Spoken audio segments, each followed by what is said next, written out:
Chapter 496. The Cece I wrote about yesterday was Yun Jilan's disciple, the female swordsman Lu Cece of Dongyi. She had once appeared in Hangzhou in the first volume, but she was just a minor character. She was not the same person as the one in Fan Xian's family. That Cece is pregnant. How could she kill people? Ming Qingda glanced at her coldly and said, Mother doesn't know you were once the eldest princess serving girl, but you know I know this very well, so there is no need to purposely remind me of anything. Her Highness and I have always been on the same boat, so I am not planning to leave. He paused and felt that there was no need to vent his anger on this woman. He shook his head and said, The letter has long been sent to the palace. The eldest princess will certainly have a way to delay Fan Xian's hand. If the eldest princess had free time, of course, she would have enough schemes and arguments in court to delay the Overwatch Council's advance on the Ming family. The problem was, everyone was actually very busy right now. The head shopkeeper of Zhaoshang Money House sat coldly in the luxurious flower hall in Ming Garden. The tea by his hand had not been touched. His right hand was wrapped in bandages. No one knew if he had been injured in the battle the night before. That was then and this was now. The day before yesterday, Zhaoshang Money House had taken the initiative to discuss business with the Ming family. Today, after the Ming family's secret attack was ineffective, they had helplessly taken the initiative to ask. Thus, the attitude of this head shopkeeper was clearly different. Ming Qingda secretly watched the other party's expression from the back.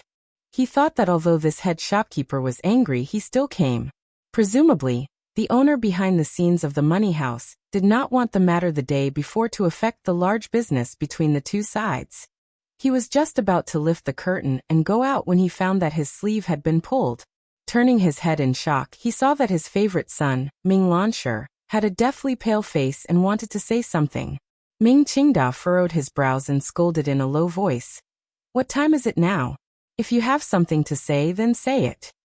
Ming Lansher glanced into the hall, and his expression became even uglier. Pulling on his father's sleeve, he entered the back hall. Without another word, he knelt down with a thud in front of him. I am unfilial, please father, kill me. Ming Lansher gathered his courage and raised his head. We must not let Zhaoshang Money House use the transferred silver to exchange for shares. Ming Qingda was silent for a moment. He then slowly opened his lips and asked, What exactly happened? Ming Lansher lowered his head in shame and said, I privately transferred a batch of silver to Zhaoshang Money House. I used half of the shares in my hands as collateral. Ming Qingda sucked in a breath of cold air. His expression became extremely ugly, but he immediately recovered his calm and hurriedly asked, When can the silver be returned? What contract? Can we find Taiping to transfer the contract? These were a few key questions. Because the matter concerned the ownership of the Ming family's shares, Ming Qingda had no time to scold his son. He rushed to ask them first, hoping that Zhaoshang Money House wouldn't gain another 5%. Death contract. Ming Lansher said with a sad face. As for the money back, I originally thought it would be 3 months, but now it looks like not a single cent will be returned. Taiping should know of this matter. They will not accept it. The Ming family had been in the wind and rain for a year. Fan Xian had relied on the production of the palace treasury to choke them until they could barely breathe. The young master of the Ming family was just as he had said to his father that day. He had always thought that he should adjust the general direction of the Ming family's business. Only by doing this could they not forever be toyed with by Fan Xian. Because of Ming Qingda's insistence, Ming Lansher could only secretly carry out his own experiments. At the end of last year, he used his 5% shares in the Ming family to exchange for the silver support of Zhaoshang Money House. He had thought that this attempt would allow him to obtain a large profit in a short amount of time, and convince his father. Ming Qingda's mind buzzed and he almost fainted. A moment later, he panted slightly and asked, Just what kind of business is it? How can it not return a single cent of the capital? Ming Lansher looked at his furious father and hesitated for a moment before saying with a trembling voice, It is the illicit salt business. Ming Qingda was startled and didn't say anything for a moment. There were always only 3 most profitable businesses in the Qin kingdom. One was the brothel business, one was the palace treasury's royal merchants, and one was a large family that sold illicit salt. Among these three, selling illicit salt returned the fastest and had the highest profit. Why can't it return the capital? Ming Qingdao stared coldly into his son's eyes and said each word clearly. I know you are a steady person. Even if it is a highly risky illicit salt business, you must have a way to protect your capital. Tell me, why can't it return the capital? Because Ming Lansher wanted to cry, but had no tears. A few days ago, the Salt and Tea Yamen suddenly began an investigation. I don't know how they found out the news and seized all 12 ships of illicit salt. I went to find someone, but there was nothing I could do. He didn't notice his father's increasingly ashen face and continued to explain. Those related checkpoints in Yamens have always been well taken care of by the family. I had no idea they would suddenly act. Besides, young Jime has always walked that path. He promised me that it would be fine. A crisp slap rang out. Ming Qingda gave Ming Lansher a fierce slap and forcefully slapped him to the ground. Ming Lansher covered his numb face and half lay on the ground. He felt blood trickle out of his mouth. Looking at his father, who was as angry as a sick lion, he couldn't say anything. Yamen? Yamen. You also know that's a yamen. The Salt and Tea Yamen doesn't dare to investigate the family. But wouldn't the Overwatch Council force them to investigate? Ming Qingda roared in a low voice. His eyes were filled with disbelief, dejection, and rage. Young Jime, is there something wrong with your brain? That salt-selling laborer is one of Xueqing's dogs. The place Fan Xian lives in Suzhou is his garden. Ming Qingda's chest felt a wave of coldness. He kicked his son and gritted his teeth as he cursed. How did I raise such a stupid prodigal son like you? With great difficulty he calmed his emotions and said weakly, Did you leave anything behind in the salt business? Be careful that the Overwatch Council uses this crime to execute you. Father, please don't worry. Ming Lansher struggled to kneel in front of him. That batch of silver came directly from Zhaoshang Money House. Although that dog Yang Jime knew it was me, the government couldn't find any evidence. If Zhaoshang Money House brought your contract with them to court, then the government would have evidence. Ming Qingda sighed helplessly. Ming Lansher's heart suddenly chilled. This money house, it wouldn't be Fan Xian's, would it? Ming Qingda's body trembled. A moment later he silently shook his head. It can't be Fan Xian's. The eldest princess has investigated the Ministry of Revenue in the capital. We have also kept a close eye on Fan Xian. He doesn't have that much silver to do this. These words were simple, but the effort behind it was great. The Ming family wanted to do business with Zhaoshang Money House. Of course, they had clearly investigated the background of Zhaoshang Money House and confirmed that Fan Xian had no connection to Zhaoshang Money House. However, Ming Qingda had not thought that although the results of his investigation were correct, the owner of Zhaoshang Money House was indeed not Fan Xian. The owner was the young emperor of Northern Qi. Everything starts from being cautious. Ming Qingda raised his head and barely managed to control his emotions of failure. Giving up 30% is letting down our ancestors, but it can let us delay for a while longer and wait for the backup plan in the capital. However, the Ming family's gradual decline and eventual destruction these 2 years was actually because of this delay. After a long time, when the head shopkeeper of Zhaoshang Money House yawned for the 20th time, the current master of the Ming family, Ming Qingda, walked out with a gloomy face. The head shopkeeper smiled slightly and said, Master Ming, you've made people wait for a long time. Ming Qingda did not raise his hands in greeting, nor did he say anything else.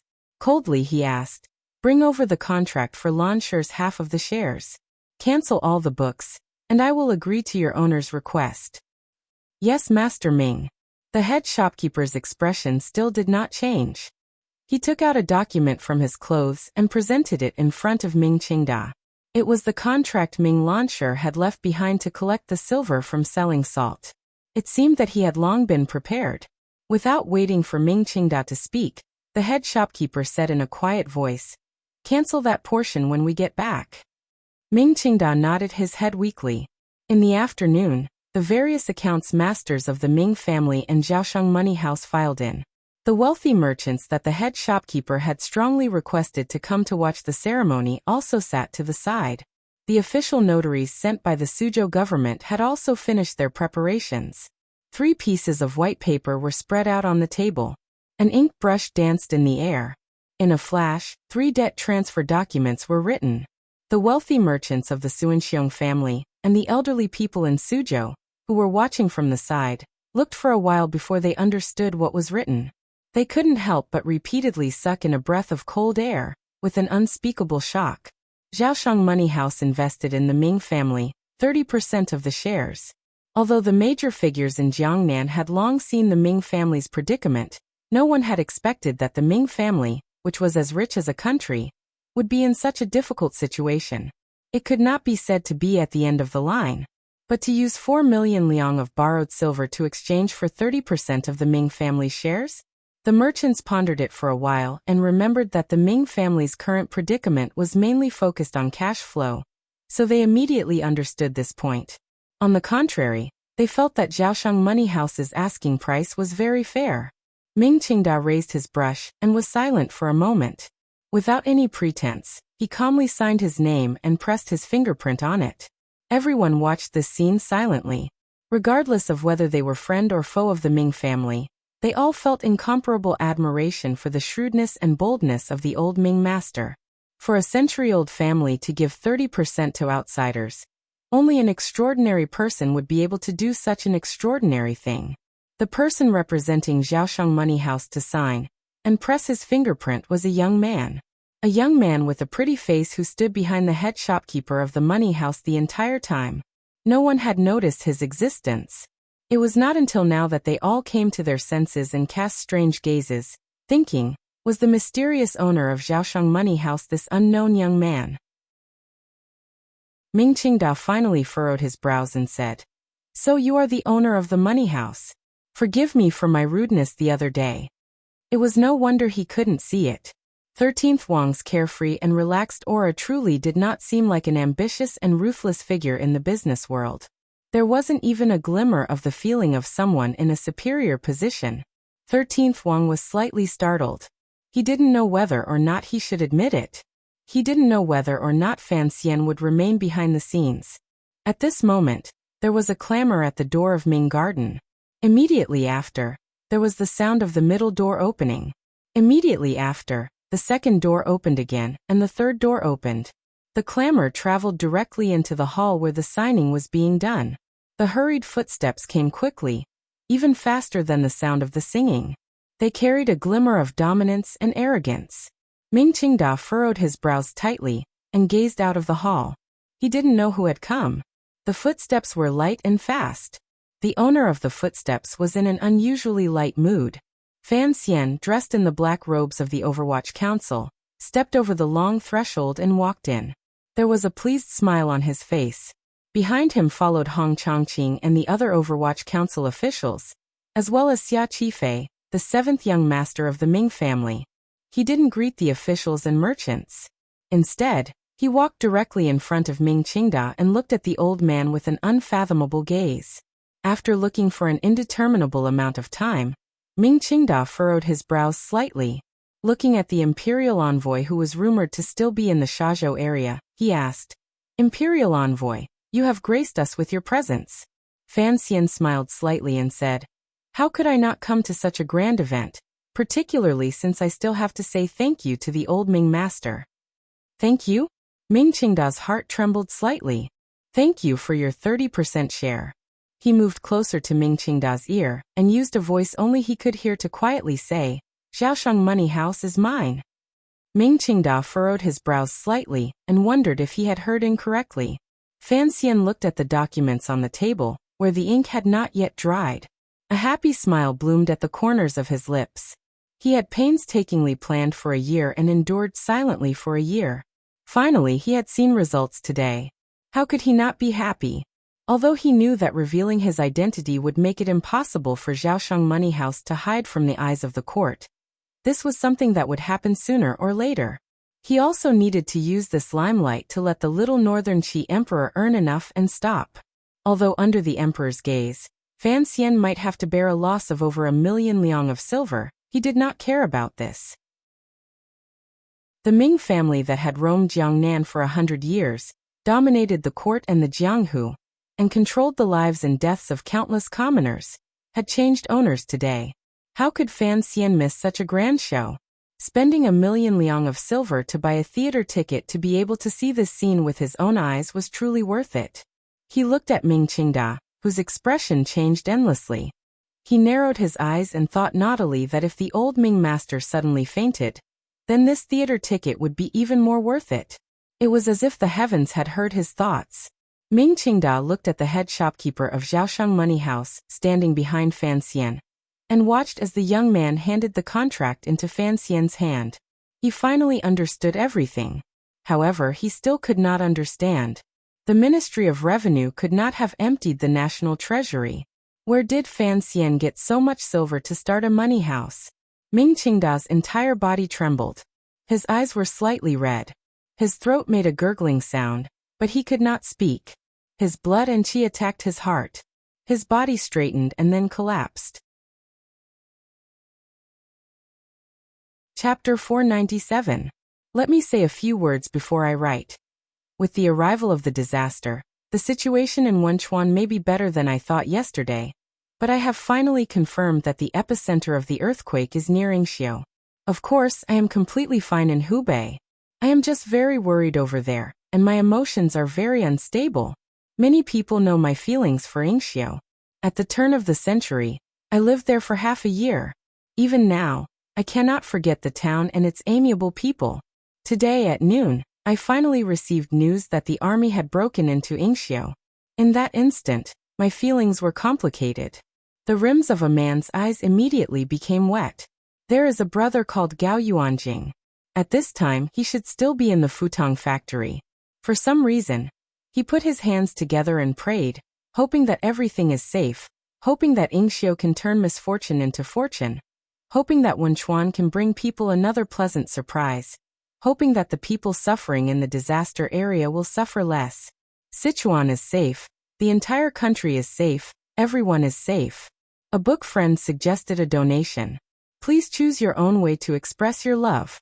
The Red Cross donation channel is very easy to find, so I won't go into detail. Here, I wish the book friends in Sichuan and their families good health. In the near future, if there are willing friends, please go donate your blood and help those who are injured. Thank you. The laughter did not continue for long before it stopped. Fan Xian suddenly realized that he had been too proud and arrogant. It was not a good sign. The unconscious Ming Qingda also woke up. The large robe under the silk and cotton coat moved without any wind. His fists were tightly clenched. His eyes were slightly red as he stared fiercely at Fan Xian's face. The laughter stopped, and the unconscious person woke up. It was as if the earlier scene had not happened. In reality, everyone knew that 30% of the Ming family's shares had already fallen into Fan Xian's hands. If it was only 30%, it was still far from enough. Ming Qingda looked at Xia Qifei standing behind Fan Xian, and thought of the 10% in his hands. He then thought of the fourth master of the Ming family, who was gradually distancing himself from the family. His heart grew colder and colder, but he still held a glimmer of hope. See the guest out, the old man said tiredly and weakly as he glanced at the documents in Fan Xian's hands. Fan Xian did not move. He narrowed his eyes and looked at the beautiful buildings in Ming Garden with a face full of admiration. It was as if this garden had already become his. Ming Qingda's expression changed again. Xia Qifei flashed out from behind Fan Xian and glanced at his brother. In a quiet voice he said, "See the guest out." It was the same 2 words of farewell, but they came from 2 people's lips. This represented the ownership of the Ming family, and the identity of the master of the Ming family. Xia Qifei had already formally stood out, and began to challenge Ming Qingda. The guests in the hall knew that today's matter had blown up. Furthermore, they didn't know what would happen next or what the old Ming master would do in his anger. In order to protect themselves, everyone quickly broke away and left. They didn't even care about etiquette. Including the Suzhou government officials who were witnesses, they quickly bowed to Fan Xian and fled the garden. The hall immediately fell silent. The people left included Fan Xian's people, as well as the men of the 2 branches of the Ming family. Although there were many people, they knew they were about to reveal their cards, so no one dared to make a sound. Ming Qingda glanced at Fan Xian coldly and took out a contract from his clothes. He slowly tore it apart. Why don't you be shameless and take Launcher's 5% share as well? Fan Xian glanced at him and shook his head. I am an official of the court, not a merchant. Why would I want your son's shares? He walked to the back of his group and sat down in a chair. He didn't say anything more. He only quietly admired this scene. He had rushed to Suzhou today to see this great show. He also wanted to support Xia Qifei. The Ming family had been in Jiangnan for a long time and had thousands of private soldiers under their control. If they really wanted to do something big, Xia Qifei's Jiangnan water bandits might not be able to stand up to them. Xia Qifei stood in front of Ming Qingda and smiled slightly. The owner of Zhaosheng Money House had written a letter ahead of time, saying that the 30% of shares in his hands was for me to speak for. Last year, the Suzhou government ordered you to compensate me according to your discretion. You were generous and gifted me 10% of the shares. I am eternally grateful. In the future, when you die in Ming Garden, I will definitely serve you with all my heart. With his son's support, Ming Qingda barely managed to stand in the hall. He glanced at the Ming clan men behind him, and a wretched smile rose to his face. Looks like a number of people have secretly thrown themselves to your side. Otherwise, you wouldn't speak with such confidence. Speaking of which, during this year, the Ming family's energy has been used to deal with Sir Fan Jr. and neglected you. After these words were said, the expressions of the Ming clan men were complicated. Those who had already secretly thrown themselves at Xia Qifei were ashamed, while those who did not know the inside story were shocked. Only the fourth Ming master looked at the sky with an indescribable indifference. Ming Qingda took a deep breath. His face appeared incomparably old. He knew that since the other party dared to steal the position of master of the Ming family, he must have complete confidence. However, he still held on to the thought of a final struggle. He turned his head and stared coldly at the fourth Ming master. Enunciating each word, he said, "You also gave him the shares?" A wise man submits to circumstances, the fourth Ming master slowly said. Ming Qingda laughed wretchedly 3 times and pointed at his nose as he scolded. Idiot! The death of the Ming family is all because of you. I want to see how you meet the ancestors of the Ming family after you die, and how you will face your mother in a moment. The fourth Ming master trembled slightly, and immediately smiled coldly. His smile appeared very vicious. Big brother, I don't have the face to meet? Last year, I was captured and thrown into the Suzhou government prison. It's fine that you didn't have people come to rescue me, but you actually sent people to assassinate me. Do you have the face to meet such a brother? Ming Qingda stared into his eyes and said, At the time, the situation had to be like this. I understand. The fourth Ming master smiled crazily. You want the Jiangnan aristocrats to sympathize with the Ming family, so you want me to die in prison. But have you thought about it? I am also a son of the Ming family. Why should I die? Why don't you go and die? Why don't you go and die? Ming Qingda's entire body trembled. He turned his head and roared at Xia Qifei in a sharp voice. Show all your cards. Even if the third and fourth brothers, these 2 sons of concubines, have voted for you, it's still not enough. Xia Qifei glanced at him and slowly opened his mouth to say, Zhaosheng Money House has more than 30%. More than 30%? Yes. Xia Qifei calmly said, You know how much silver the 6th Ming master has owed outside these years. He is the matriarch's favorite youngest son. You have always been afraid of him, so you have been very stingy with his use and strictly forbade him from meddling with the family property. However, he is playful and is someone who likes to use silver, so he could only stretch out his hand to borrow from outside. He doesn't have any property, so he could only use the shares the matriarch left him as collateral. 6. Ming Qingda's eyes widened.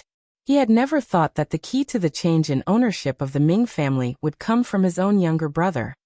He turned his head in shock and looked at the terrified 6th master in the crowd, who kept retreating backward. In a daze he said, 6th, are you crazy? At this moment, the 6th master's face was mournful. He half curled up and hid behind the crowd, avoiding his elder brother's murderous gaze.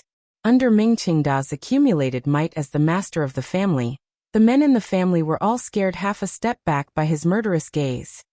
It's not that he's crazy, it's that everyone in the Ming family has gone crazy, Xia Qifei said coldly. Xia Qifei said coldly, look at this garden. The people inside all have their own thoughts and are full of evil tricks, including me. Everyone with the surname Ming is born with selfishness and indifference. When disaster strikes, who would remember this surname? When all is said and done, the cause of the Ming family's defeat is still you. You guard against everyone in the family, yet you blindly retreat to outside pressure. How can you not lose when you do things like this? There was silence in the hall. Ming Qingda suddenly laughed, but his laughter was filled with unspeakable despair and anger. He pointed at Xia Qifei and said, do you think that just because you have more than 50% of the shares, you can speak in the Ming family? Don't forget, there are shares in the palace and military shares in the Ming family property. What you can control is still not enough.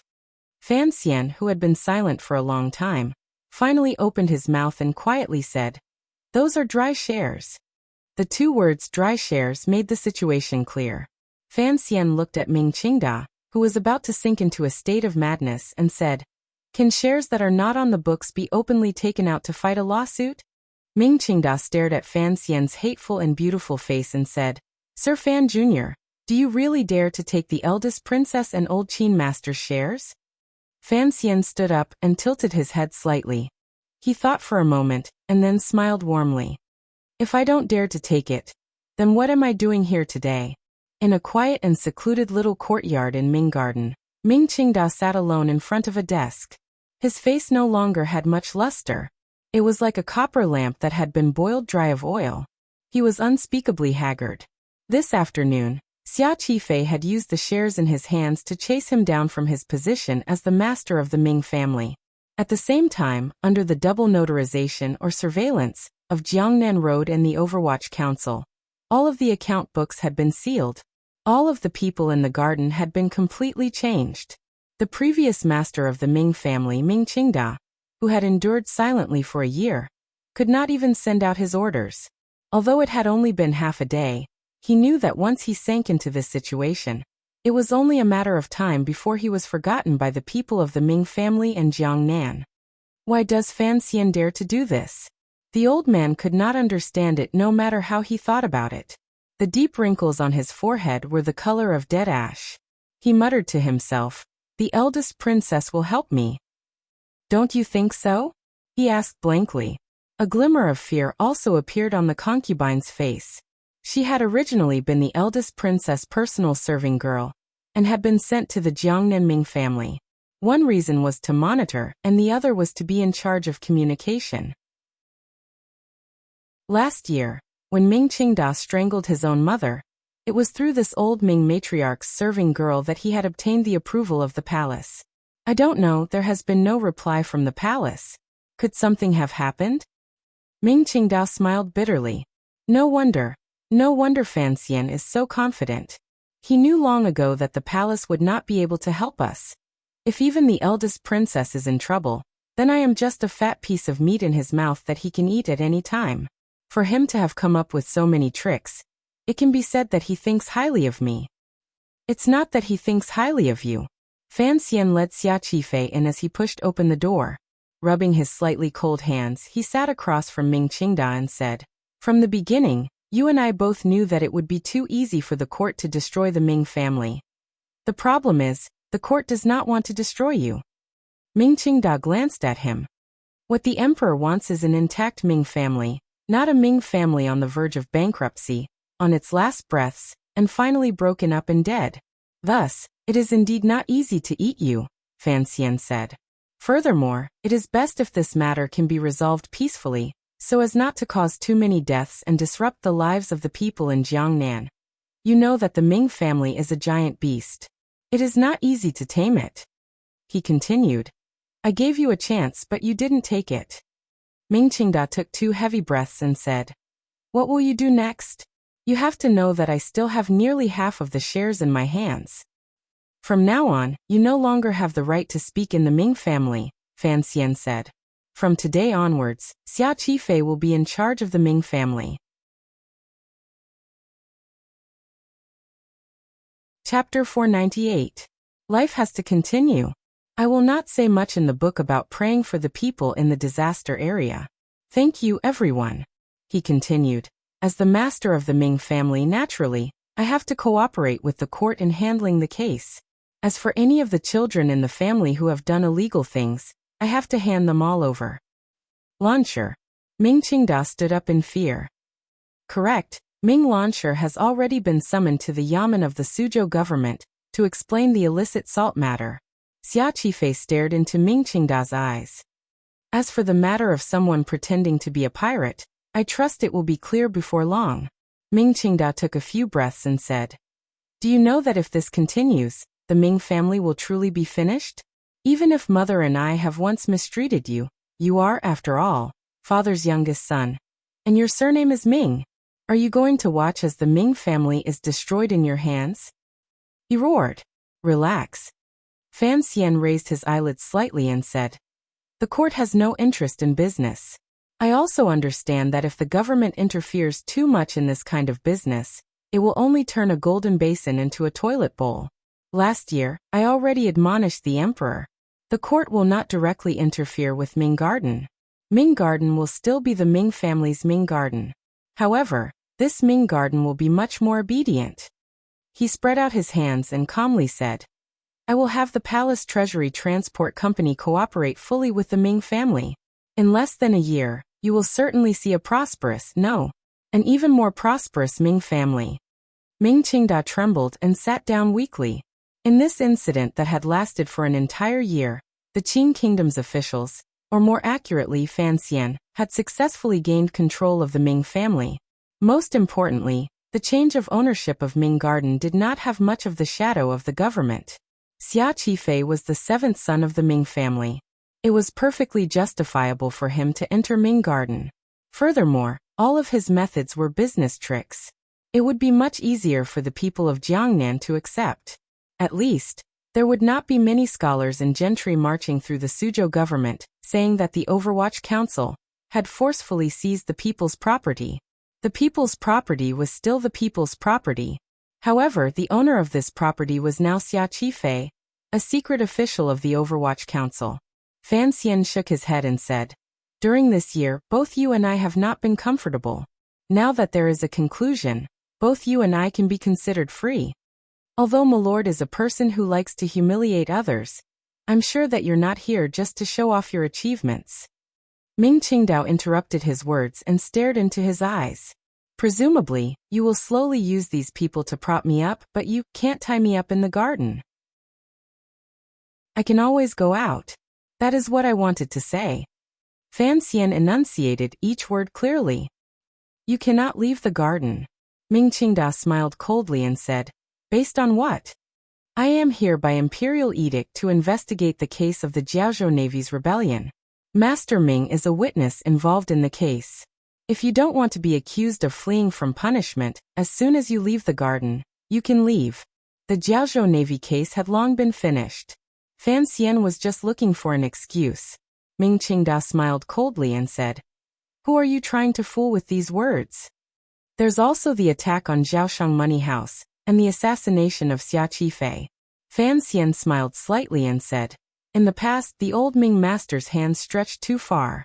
There were too many loopholes to grab.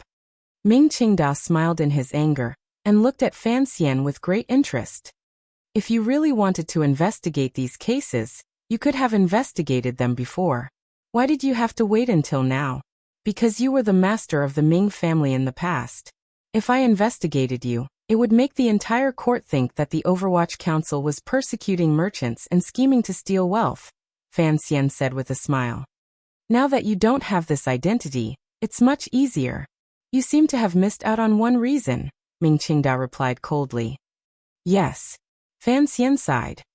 The eldest princess can't help you now. When I do things, I truly have no inhibitions and live happily. He glanced at the woman behind Ming Qingda. Ming Qingda's brows were furrowed deeply and he said, This is also what I didn't understand earlier. If you were sure that Jingdo couldn't help me, you could directly use these methods to destroy the Ming family. Why go through so many circles? I said before, I want a complete Ming family, Fan Xian said. In the past, if I had used these thunderous methods, you, as the master of the Ming family, could have moved the entire Ming family against the court. You could even have thrown Jiangnan into chaos. But now you don't have this identity. The words you say also don't have this kind of power. Identity doesn't seem important, Fan Xian said seriously. In reality, it is the most important thing. He smiled slightly and said, I have to admit, your identity as a merchant is far inferior to mine.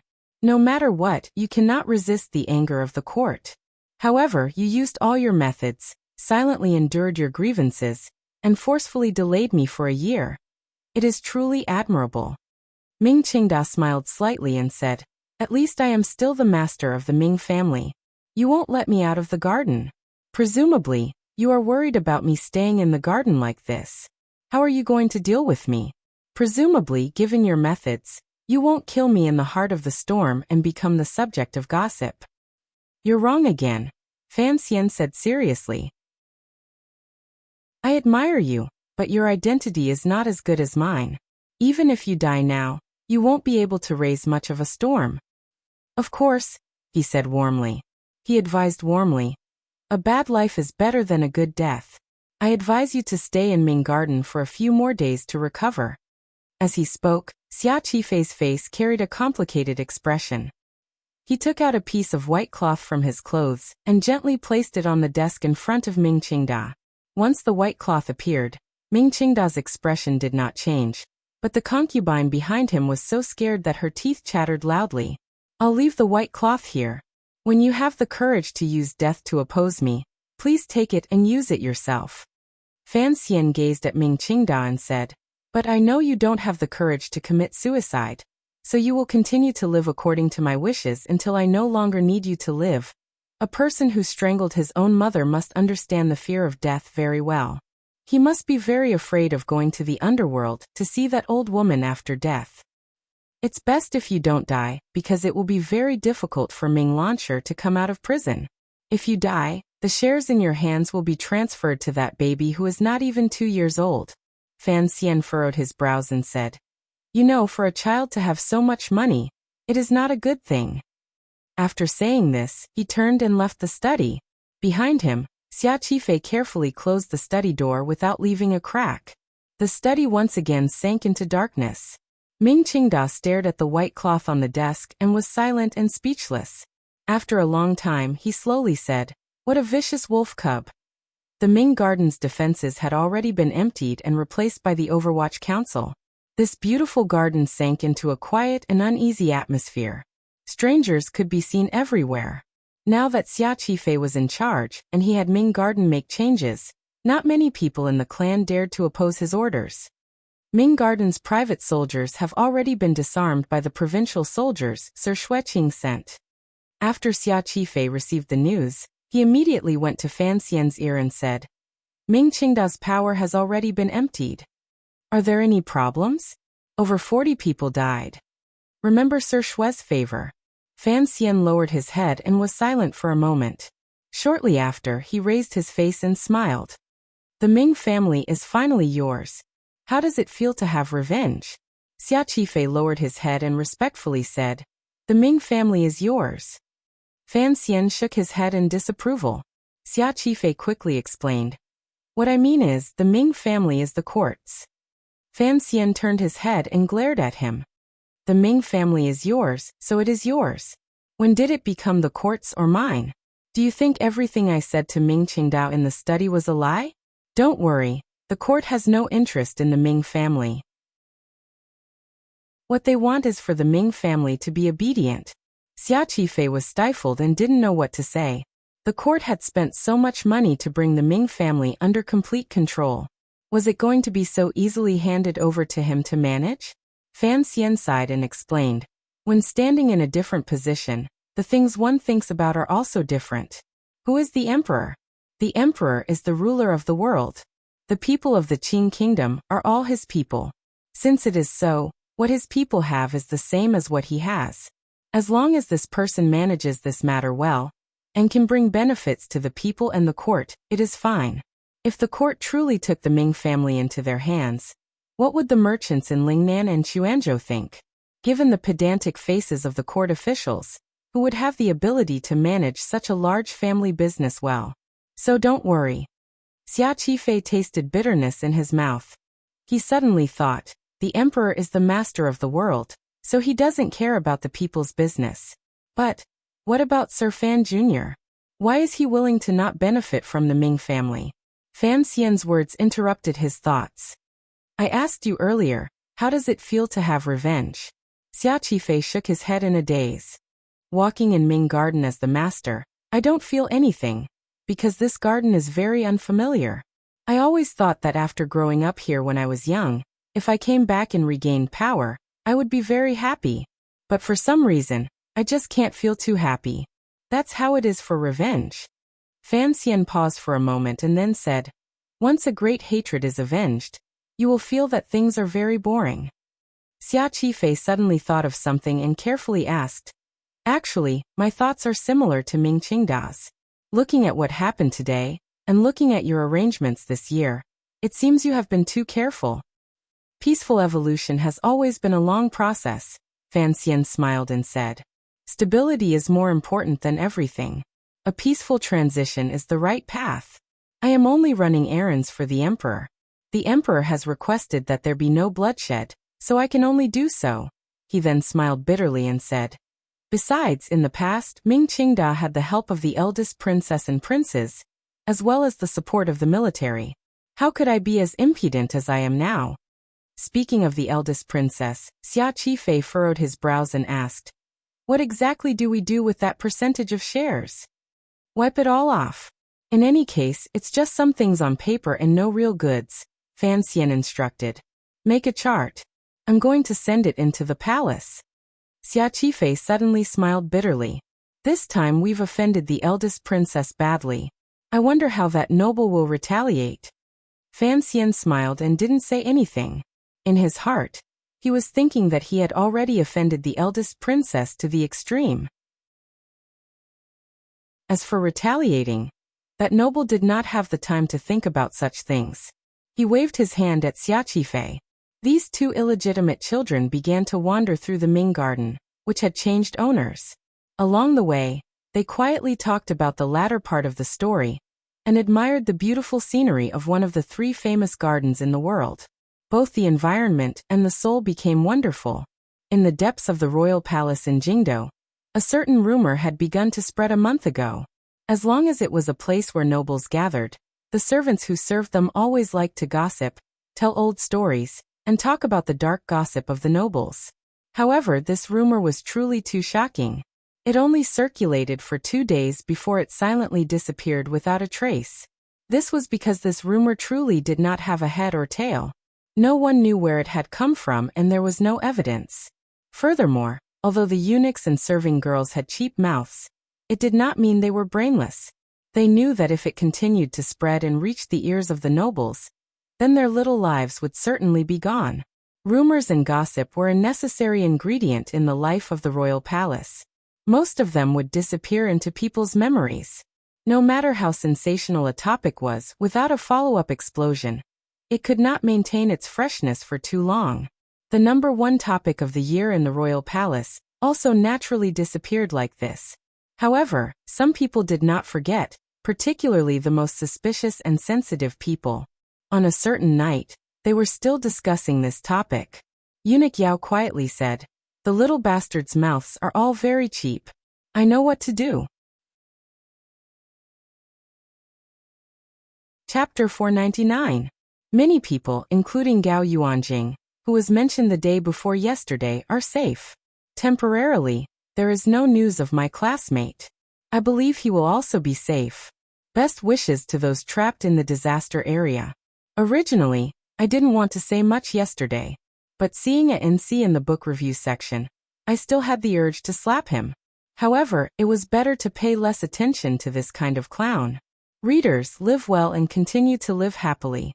I believe that sometimes peace is also a kind of power. It was already late at night, and the royal study was completely silent.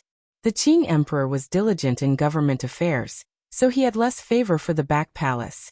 Tonight, he did not sleep in the back palace but slept directly in the royal study many times. Thus, the eunuchs had long prepared all the necessary tools. A light breeze crept in through the window. It clearly could not blow in through the glass, but for some reason, it still made the light in the room dim. Yes, I heard that she stole a piece of Shuiqing jade that the empress wore when she was young. After being interrogated for a while, she couldn't deny it and found an opportunity to commit suicide. Eunuch Yao very simply and clearly told the emperor the whole story he knew and did not add another word. Shuiqing jade? The emperor furrowed his brows and seemed to be thinking about this item. After a moment he smiled and said, I remember. That was something the empress wore when she was young. I remember that father gave it to her family after he arranged the marriage. At that time, father seemed to have just ascended the throne not long ago. The palace was very chaotic, and this item was not of high quality. But when she was young, the empress liked it very much and always wore it. He furrowed his brows and pulled himself out of this rare warm memory. Indifferently he said, I remember that it was a cloud pattern on it. Eunuch Yao remained silent. He didn't know what the emperor's mood was. Although the empress liked it, she would not go so far as to beat a serving girl to death over such a small thing. A cold smile rose to the corners of the emperor's lips. Isn't she known as the most benevolent mistress in the palace? Virtuous and kind. She has always played the role well. How could she fail in such a small matter? Eunuch Yao had clearly said that the serving girl had committed suicide out of shame, but the emperor had directly said to beat her to death. Each person in the palace was smarter than the last. Everyone knew what the truth was, that these names were used to hide. Investigate what is going on in secret. The emperor picked up the memorial again and regained his composure. The royal palace had long recovered its seemingly eternal peace. No one would have thought that Eunuch Yao was leading a few old eunuchs to investigate something in secret. However, the emperor did not seem to pay too much attention to this matter, and did not ask for follow-up news for several days. Another night, Eunuch Yao respectfully reported, There is no problem with the palace maid's death. The emperor nodded and said, I know. However, on the afternoon before the incident, the serving girl went to Guangxin Palace to deliver a roll of embroidered cloth. The day before, the batch of foreign cloth the empress had requested from Dongyi arrived. As usual, it was delivered to the various palaces the next day. There was nothing strange, Eunuch Yao added. The emperor slowly withdrew his gaze from the memorial. He glanced at him and then lowered it again. I understand. The crown prince was in Guangxin Palace at the time. Eunuch Yao's head was as low as it could get. The emperor gently placed the memorial on the table and seemed to be deep in thought. He didn't say the words, I understand. He directly ordered, Have Hongzhu come over. Hongzhu knelt in front of the emperor's low couch. His face was ashen, and his legs were trembling. Even the cotton robe in front of him was shaking with layers of ripples. He was not faking it. He was truly terrified. He had thought that the clue that Sir Fan Jr. had arranged was buried very deeply, and seemed to have nothing to do with him. He should be able to get far away from this matter. He had not expected that he would be kneeling in front of the emperor in the middle of the night. The emperor didn't look at him directly and asked, A serving girl died in the Eastern Palace? Yes. Hongzhu didn't hesitate at all. In order to show his magnanimity and sincerity, he did his best to compress his lungs, doing his best to make this reply as crisp as possible. However, the airflow was too strong. It made his voice break slightly and sounded very hoarse. The sound of his reply echoed in the royal study. It was somewhat ear-piercing and unpleasant to hear. The emperor furrowed his brows imperceptibly and said, Lower your voice. Tell me what happened at the time. Hongzhu obediently told him how the empress remembered that piece of jade, how she began to investigate the palace, how she found the serving girl, who conducted the interrogation, and how the serving girl committed suicide. The emperor seemed to be listening carefully, but it also seemed like he didn't hear a single word. His gaze remained on the memorial. Casually he asked, When the serving girl hit the pillar, did you see it with your own eyes? No. Hongzhu didn't hesitate in his reply. In the depths of his heart, he cried out that he was lucky. If the empress hadn't asked him to stay behind for other matters, he would not have agreed so naturally. The royal study sank into silence again. After a long time, The emperor suddenly raised his head and looked at Hongzhu with a not quite there smile. Why are you so afraid today? Hongzhu swallowed. His face naturally revealed an expression of fear and self-blame. He knelt on the ground and kowtowed as he said in a sorrowful voice, I have failed your grace. I didn't report the news of the serving girl's suicide in time. I deserve to die. The emperor was startled. He smiled and scolded. I told you to go to the Eastern Palace to serve the empress, not to be a secret agent. Of course, you didn't have to report such a small matter to me. Hongzhu nodded his head like he was pounding garlic, but he was thinking about something else in his heart. A year ago, he had been banished from the royal study to the Eastern Palace by the emperor, who had always favored him. In the eyes of outsiders, it was because Fan Xian had said bad things about him in front of the emperor. Only he knew that the emperor was only using this as an excuse to have him go to the Eastern Palace to be a gold medal spy. Furthermore, during this year, he had done well as a spy.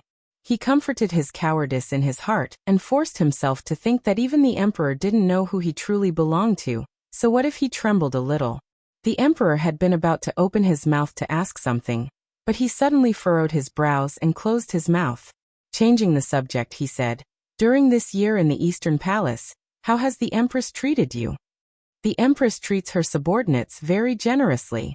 All the servants wholeheartedly accept her. Hongzhu's words were very artistic.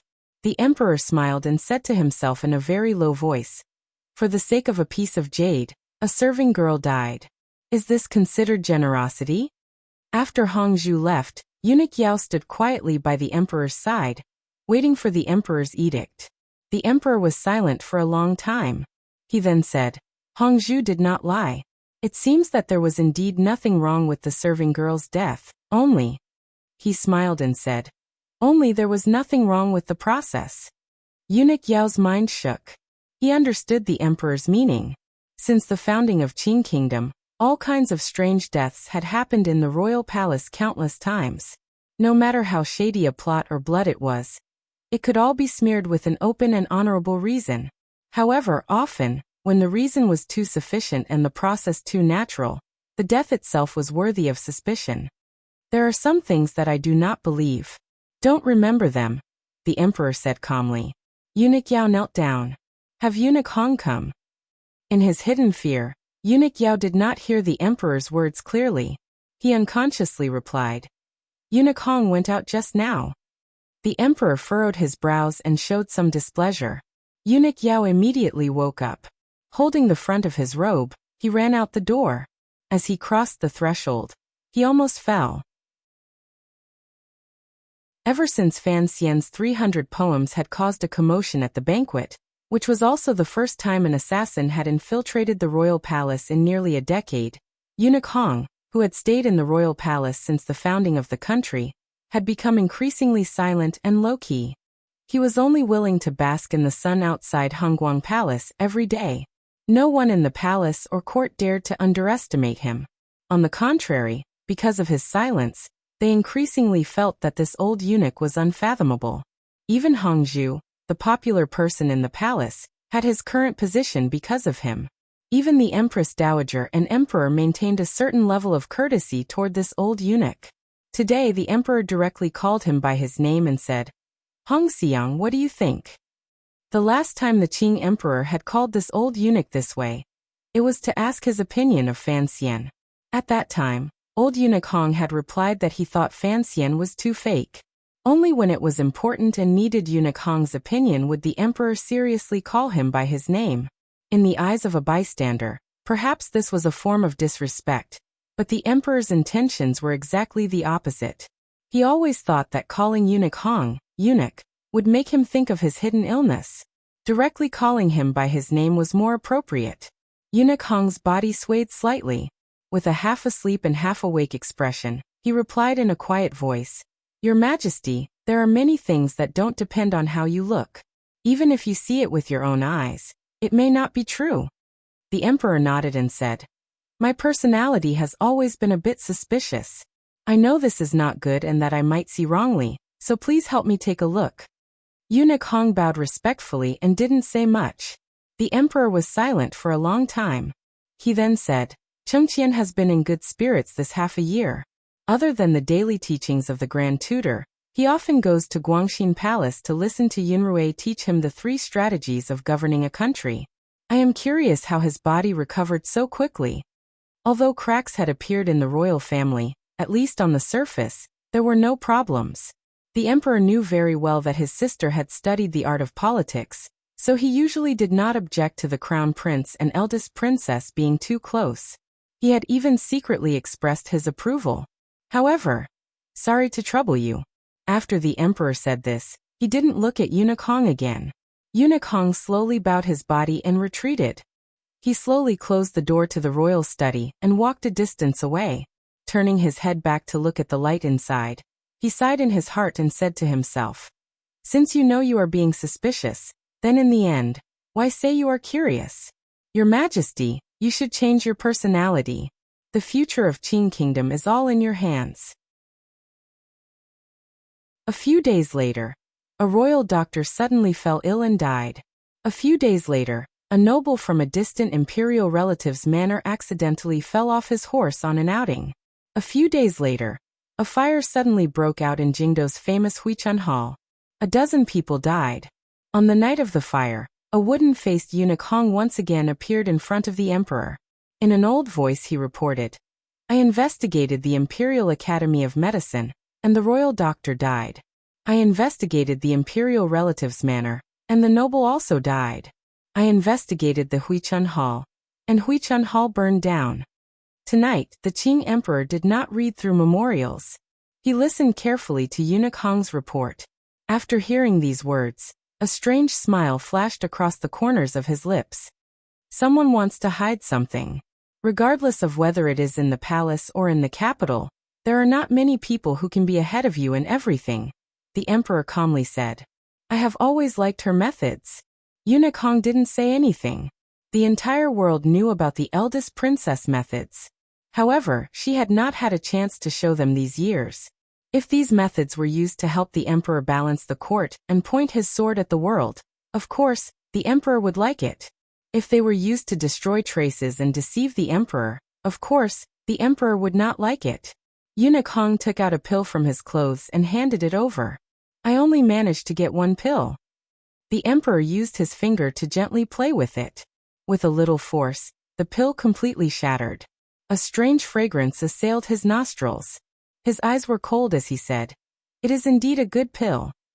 Eunuch Hong calmly said, It could be framing. So, everything has to be seen with one's own eyes, the emperor said. Rest first. No matter what happens in the end, don't tell mother. Eunuch Hong made a sound of acknowledgement and left. He knew that even with his status, there were still many things in the palace that he could not see. A light wind blew through the buildings in the royal palace. In a garden not far from Guangxin Palace, the yellow-robed Qing emperor flashed out from behind a tree. He lowered his head slightly and felt that it was strange. Hong Xiang had clearly made such a big ruckus. Why didn't she restrain herself? However, this glimmer of doubt had long been shattered by the anger and sense of absurdity in his heart. The emperor's eyes were filled with an emotion of failure, disappointment, and absent-mindedness. The middle-aged man did not return to his bedroom. He continued to rest in the royal study. That night, he thought for a long time. He then asked Eunuch Yao, who was serving beside him, a strange question. Will Hongzhu know something? Eunuch Yao shook his head nervously and tried to persuade him. He had to protect Hongzhu's life under the emperor's hidden rage. Only then could he do his best to ensure his own safety. I want to kill him. The emperor furrowed his brows. I want to kill everyone in the palace. Then he calmed down and ordered in an unusually cold tone. Summon Director Chen into the palace. Eunuch Yao, who was sweating profusely in the winter, quickly left the palace and headed straight for Chen Garden to find his savior. Not long after he left, a loud crash came from the royal study. It sounded like someone had pushed over the precious 5-foot bottle. No one knew what could make the Qing emperor, whose expression would not change even if the mountains collapsed in front of him, do something so angry to vent his interest. There won't be any problems with Huichun Hall, right? In Chen Garden, the old cripple, who had been sitting in a wheelchair for a long time, said to his closest comrade beside him, "I don't want to make a mistake at the last moment." The messy-haired Feijie said, "What problems could there be? Although Hong Xiang has personally acted, every step in the palace has been within your calculations. They won't be able to catch anything." Very good. Chen Pingping closed his eyes and thought for a long time. The wrinkles at the corners of his eyes bloomed like chrysanthemums. He then opened his eyes and slowly said, "I am thinking of a question. Should I have Hongzhu disappear?" This was a very strange question. The emperor had occasionally thought of this because in his rage, he had unconsciously wanted to kill everyone who might have guessed at the scandal of the royal family. Furthermore, he had immediately reacted and did not make this decision. Then, why would Chen Pingping want to kill Hongzhu? Chen Pingping furrowed his brows and said, "No matter how I think about it, in this entire matter, only Hongzhu this thread could be a problem." Feijie shook his head. "Although we thought of a way to let Hongzhu see this matter, it is clear that the emperor did not find out through this little eunuch." These two sentences explained a shocking truth.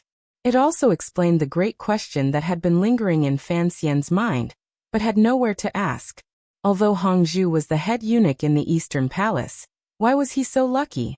Or perhaps, why was his luck so bad to discover the secret affair between the eldest princess and the crown prince? It turned out that even Hongzhu was only the first pawn Chen Pingping used to make waves in the beginning. Precisely because of this, I feel that this little eunuch is difficult to see through. Chen Pingping furrowed his brows. Chen Pingping furrowed his brows and said, "He is clearly the emperor's spy in the Eastern Palace. After knowing about this, why didn't he report to the emperor? I had thought that it would take another 2 months before this matter could be stirred up." "Perhaps he knew that if this matter got out of his mouth, he would die without a doubt," Feijie said. "Someone who can climb up in the palace is not stupid." Chen Pingping suddenly smiled slightly and said, "I admire Hongzhu for being able to endure it all this time. However, the emperor finally knows." "Very good." Feijie also smiled. His smile was slightly sinister. "You have a good successor. I have a good student." Chen Pingping nodded with a satisfied smile. "Up until now, I still haven't figured out how he arranged it. Just this point alone shows that he has improved a lot." Chapter 500. Chen Pingping was silent for a moment. He then said, "The emperor is a suspicious person. The method Fan Xian used cannot be said to be unintelligent, but the problem is that the emperor is suspicious. So for these easily seen points of suspicion, it will instead create deeper suspicions." Feijie glanced at him and said, "That is why we have to help Fan Xian kill people and solidify these suspicions." "Yes." Chen Pingping smiled slightly and said, "The emperor is suspicious, so it is difficult for him to make a decision. After all these years, he is no longer the fierce general who dared to use 500 people to charge at the Northern Wei Iron Riders. Killing people to calm the emperor's heart, although it is crude, is good. Dead people can't speak, but the dead can tell the emperor what the emperor wants to know." Feijie coughed and said, "Although it is a bit troublesome to explain, I understand basically." Chen Pingping smiled. "The emperor is suspicious and confident. Once he suspects something, he will only look to the evidence in front of him to find the part that can prove his suspicions. So, in the end, it is just the emperor deceiving his own eyes. Of course, from a certain point of view, this cannot be considered deceiving because this is something that actually happened." As they spoke, faint voices came from outside Chen Garden. Chen Pingping and Feijie met each other's eyes. Chen Pingping said, "Looks like the palace's edict has arrived. Prepare to leave the capital." Feijie nodded and then asked, "Where is Hongzhu?" "Don't move for now." Chen Pingping furrowed his brows and thought for a moment. He then pushed the wheelchair toward the garden and said, "I keep on feeling that this little eunuch is not simple."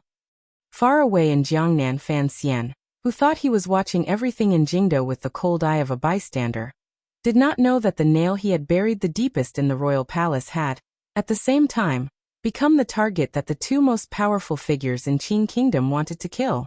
This only proved that he was not a god. Accurately speaking, This plan that had consumed the most of his energy and was the most deeply hidden still had many dangers that were completely outside of his calculations.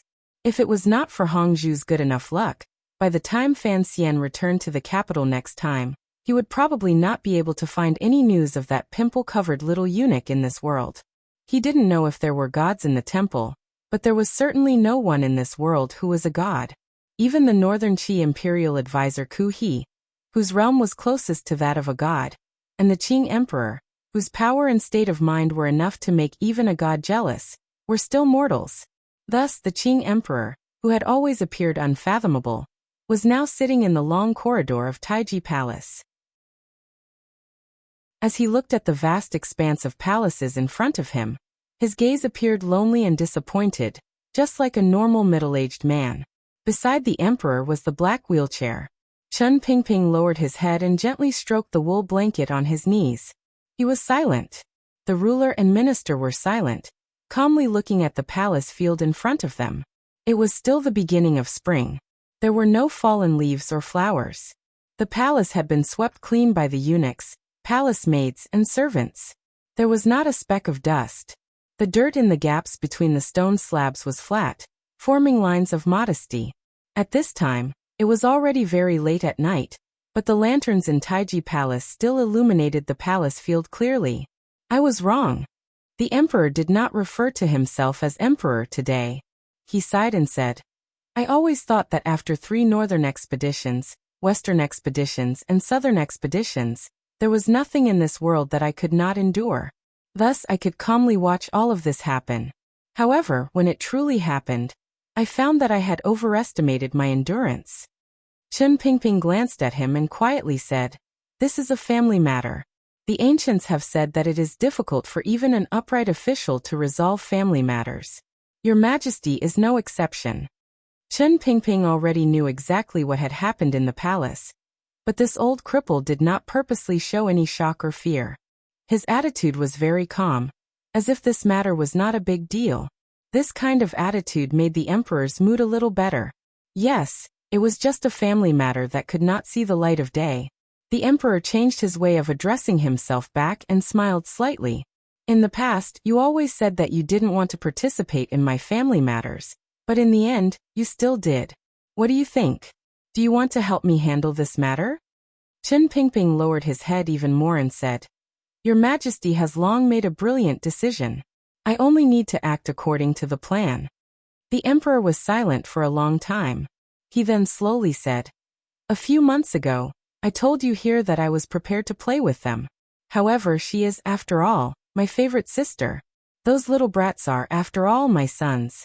Thus, I have always found it hard to bear. Now even if I can't bear it, I have to act.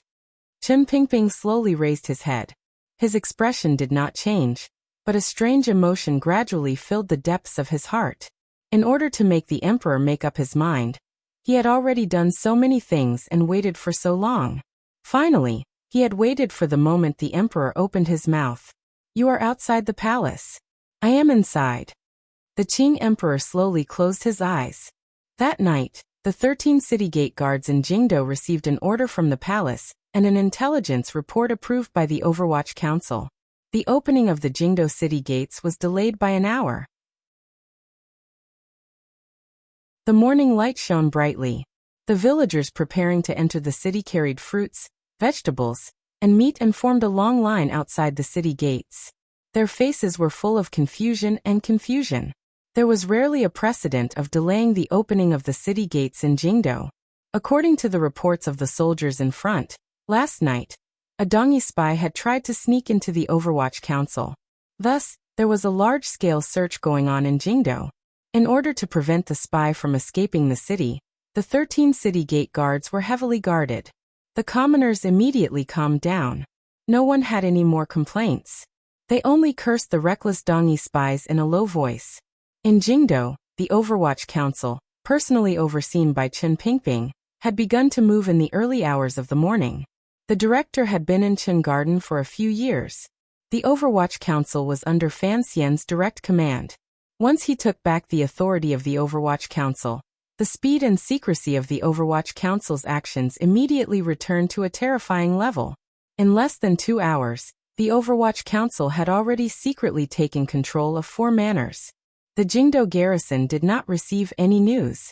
The soldiers on night patrol stared dumbfoundedly at the black-robed Overwatch Council officials busily walking around. They hurriedly reported to their superiors, not knowing what had happened in Jingdo. The thousands of imperial soldiers surrounding the royal palace also did not move. They only quietly guarded the royal palace's gates. The commander of the Jingdo garrison, who had just been promoted by the Qing emperor, was a general who had followed the Great Prince on the Western expedition the year before. Hearing his subordinates report, he randomly put on his clothes and rushed out of the palace. However, he only saw an unusually calm palace with nothing out of the ordinary. The sleepy-eyed eunuch Ho stood behind the imperial soldiers with a group of guards. Coldly, he refused the commander's request to enter the palace to report. Before long, the Great Prince, who was still sleeping in Prince Huching's manor, also rode in. Even his request to enter the palace was calmly and firmly refused by Eunuch Ho. The Great Prince and the commander of the garrison met each other's eyes. They both saw the unease and wariness in each other's hearts. At this time, the sky had not yet brightened. Dark clouds floated over high in the sky, enveloping Jingdo even darker. The secret agents and officials of the Overwatch Council had all begun to move. However, these 2 major figures responsible for the Jingdo garrison had no idea what had happened. The commander of the Jingdo garrison carefully glanced at the Great Prince and said, "Commander, should we go to the Overwatch Council and ask?" In the Western Expedition Army, this commander was the Great Prince's deputy general, so he was still used to calling him commander. The Great Prince paused for a moment, and then slapped his forehead in annoyance. The Overwatch Council had come out in full force. It must have been an edict from the palace. Furthermore, the person in charge was certainly Director Chen. Other people didn't dare to ask Director Chen face to face, but what was he afraid of? A moment later, the 2 of them led their guards into the Overwatch Council through the royal palace gates. When they entered the courtyard, they were not stopped. In the garden, they saw the old cripple by the shallow pool. "Director, what happened?" The Great Prince looked at Chen Pingping and asked straightforwardly. Chen Pingping did not raise his head and said, "It's nothing. Last night, an ace from Dongyi snuck into the council and stole a great deal of valuable intelligence. I entered the capital overnight and went into the palace to ask for help. At this time, I am searching all over the city." The Great Prince furrowed his brows. He knew that this was a lie. What kind of spy would enter the capital and disturb Chen Pingping? Would it even cause the royal palace's gates to close? The commander of the Jingdo garrison respectfully asked, "Director, what do you need the Jingdo garrison's cooperation?" "Siesu." Chen Pingping glanced at the commander of the Jingdo garrison and sighed. "You haven't been in office for long. You have to quickly grasp the Jingdo garrison in your hands. Presently, you only have this position, but you can't even move the soldiers under you. How can you cooperate?" Commander Siesu's mouth tasted bitter. He knew that Director Chen was speaking the truth. The Jingdo garrison had first been controlled by the Yi family for 20 years. Later, it was managed by the second young master of the Qin family. The Yi and Qin families had stuffed countless trusted aides into the Jingdo garrison. Given the status of these 2 families in the military, it was indeed too difficult for him, an outsider of the Western Expedition Army, to completely control it. The Great Prince asked worriedly, "Uncle Chen, tell me the truth. Is the matter big? Why are the palace gates closed?" "It's a small matter," Chen Pingping calmly said. "I only need an hour. There won't be any problems." "Oh right." He sat in his wheelchair and said, "The emperor has decreed that today's court meeting will be delayed by an hour. Go to the various manors to prevent Xu Wu and those old fellows waiting outside the palace for too long and cursing." Another hour passed. The Great Prince was deeply worried, but he knew that before the matter was over, Director Chen would not tell him the truth. In the end, Chen Pingping said, "However, there are a few manors that you don't need to send the message. My people have already gone." The people of the Overwatch Council had already been sent out to the Lotus Pond Square where the commoners lived. With the cooperation of the Jingdo government, they captured a group of ruthless men who were still sleeping. Although the Jianghu people did their best to resist, in the end, after paying the price of a dozen corpses, they had no choice but to lower their heads and be tied with black ropes. Another group of people from the Overwatch Council came to the manors of a few imperial censors, and very roughly pressed these imperial censors, who were renowned for their iron bones, to the ground. They had no fear of being swept to the ground, and directly escorted them to the Supreme Court. There was a wave of terror and crying in the manors of the imperial censors. Among the Overwatch Council group, a young man with a black hat covering his face furrowed his brows and said to the head of the first bureau, Mu Tai, beside him, Sir Mu, these are, after all, imperial censors. Even the emperor is tolerant of them. Rumor has it that they are not guilty of discussing matters. For you to randomly arrest them like this, are you not afraid that it will damage the emperor's clean reputation? Sir He, you are now the imperial censor, Mu Tai said respectfully. As for how to deal with the aftermath, it will all be up to you. This person was He Zhongwei, the imperial censor the Qing emperor had inserted into the Overwatch Council during the last change of blood. No one knew what Chen Pingping was thinking to have him follow the Overwatch Council and participate in the operation against the imperial censor. He Zhongwei huffed coldly. He knew that if he appeared after daybreak and cooperated with the Overwatch Council to throw this group of imperial censors into prison, his reputation would be completely ruined. However, he was also a clever person. He knew that the early morning operation was the palace's idea. He gradually realized that this was the only power the emperor could rely on to wipe out the eldest princess. Thus, he didn't dare have any objections. He was only confused. Jingdo had been peaceful for a while. Why would the emperor suddenly not tolerate the eldest princess? The third Overwatch Council group was currently in the Yen Manor. With a cold expression, Yen Bingyun held the council order in his hand and looked at Yen Hangshu kneeling in front of him.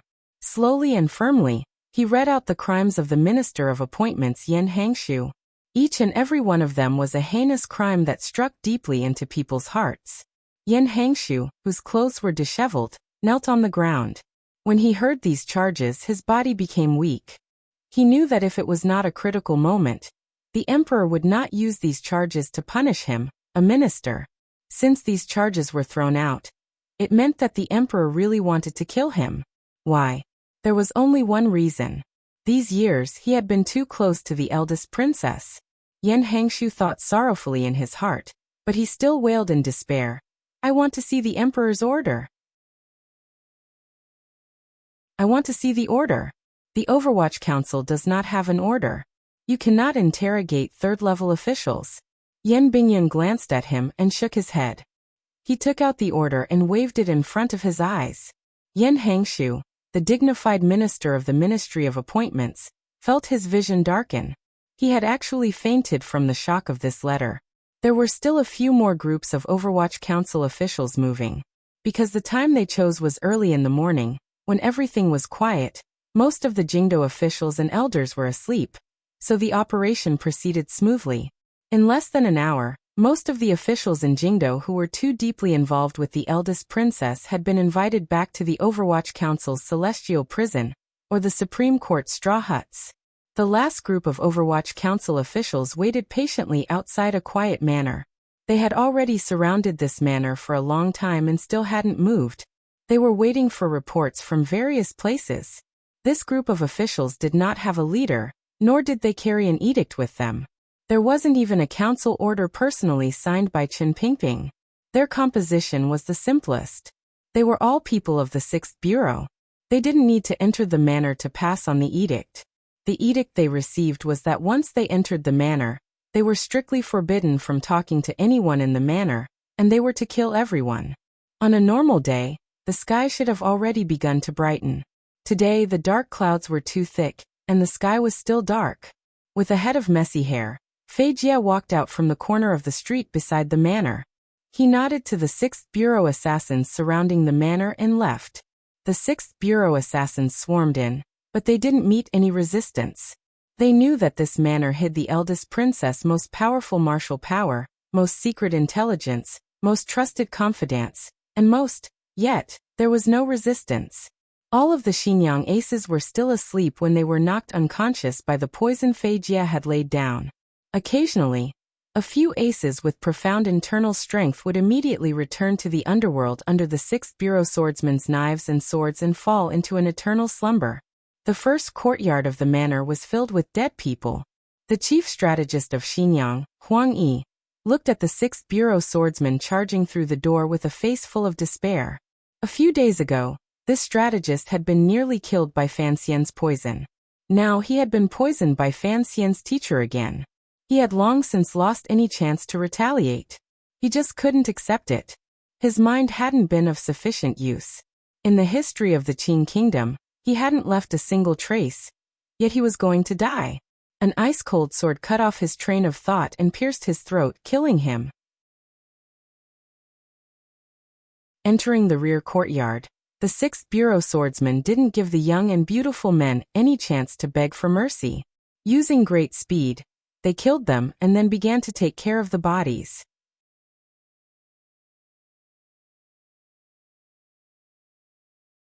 Chapter 501. Before the sky brightened, the shaken Yuan Hongdao followed a small alley in the west of the city and fled toward the Lotus Pond Square. He was careful along the way, avoiding the Overwatch Council's pursuit and the Jingdo garrison's patrols. With great difficulty he came to a private house. He wiped the cold sweat from his forehead and sat woodenly by the table. Dumbfounded, he couldn't speak for a long time. In his life he had done countless major things. He had even personally brought down the previous prime minister. However, the scene in the early hours of the morning still shook him to the core. Presumably, everyone in the eldest princess manor was dead. From a certain point of view, these people were all killed by Yuan Hongdao. The problem was in everyone's understanding, Yuan Hongdao was a trusted aide by the eldest princess side. If he hadn't escaped earlier, he would probably have been killed on the spot by the swordsman of the 6th Bureau. If Fei Jia hadn't acted first.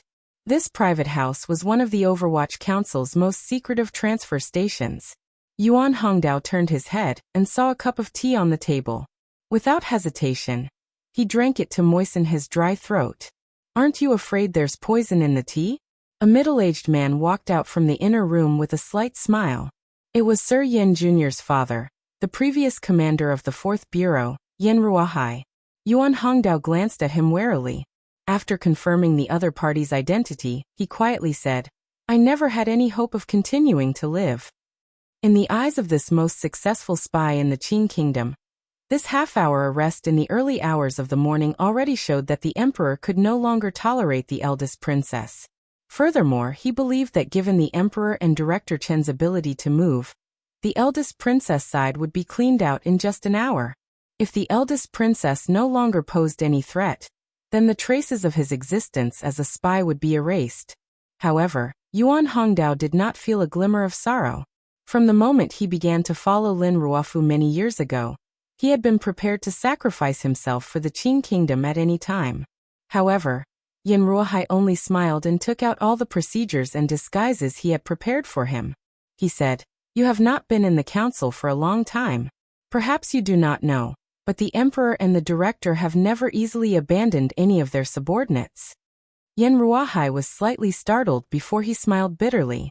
At this moment, another woman in civilian clothes came in from the back door with a panicked expression on her face.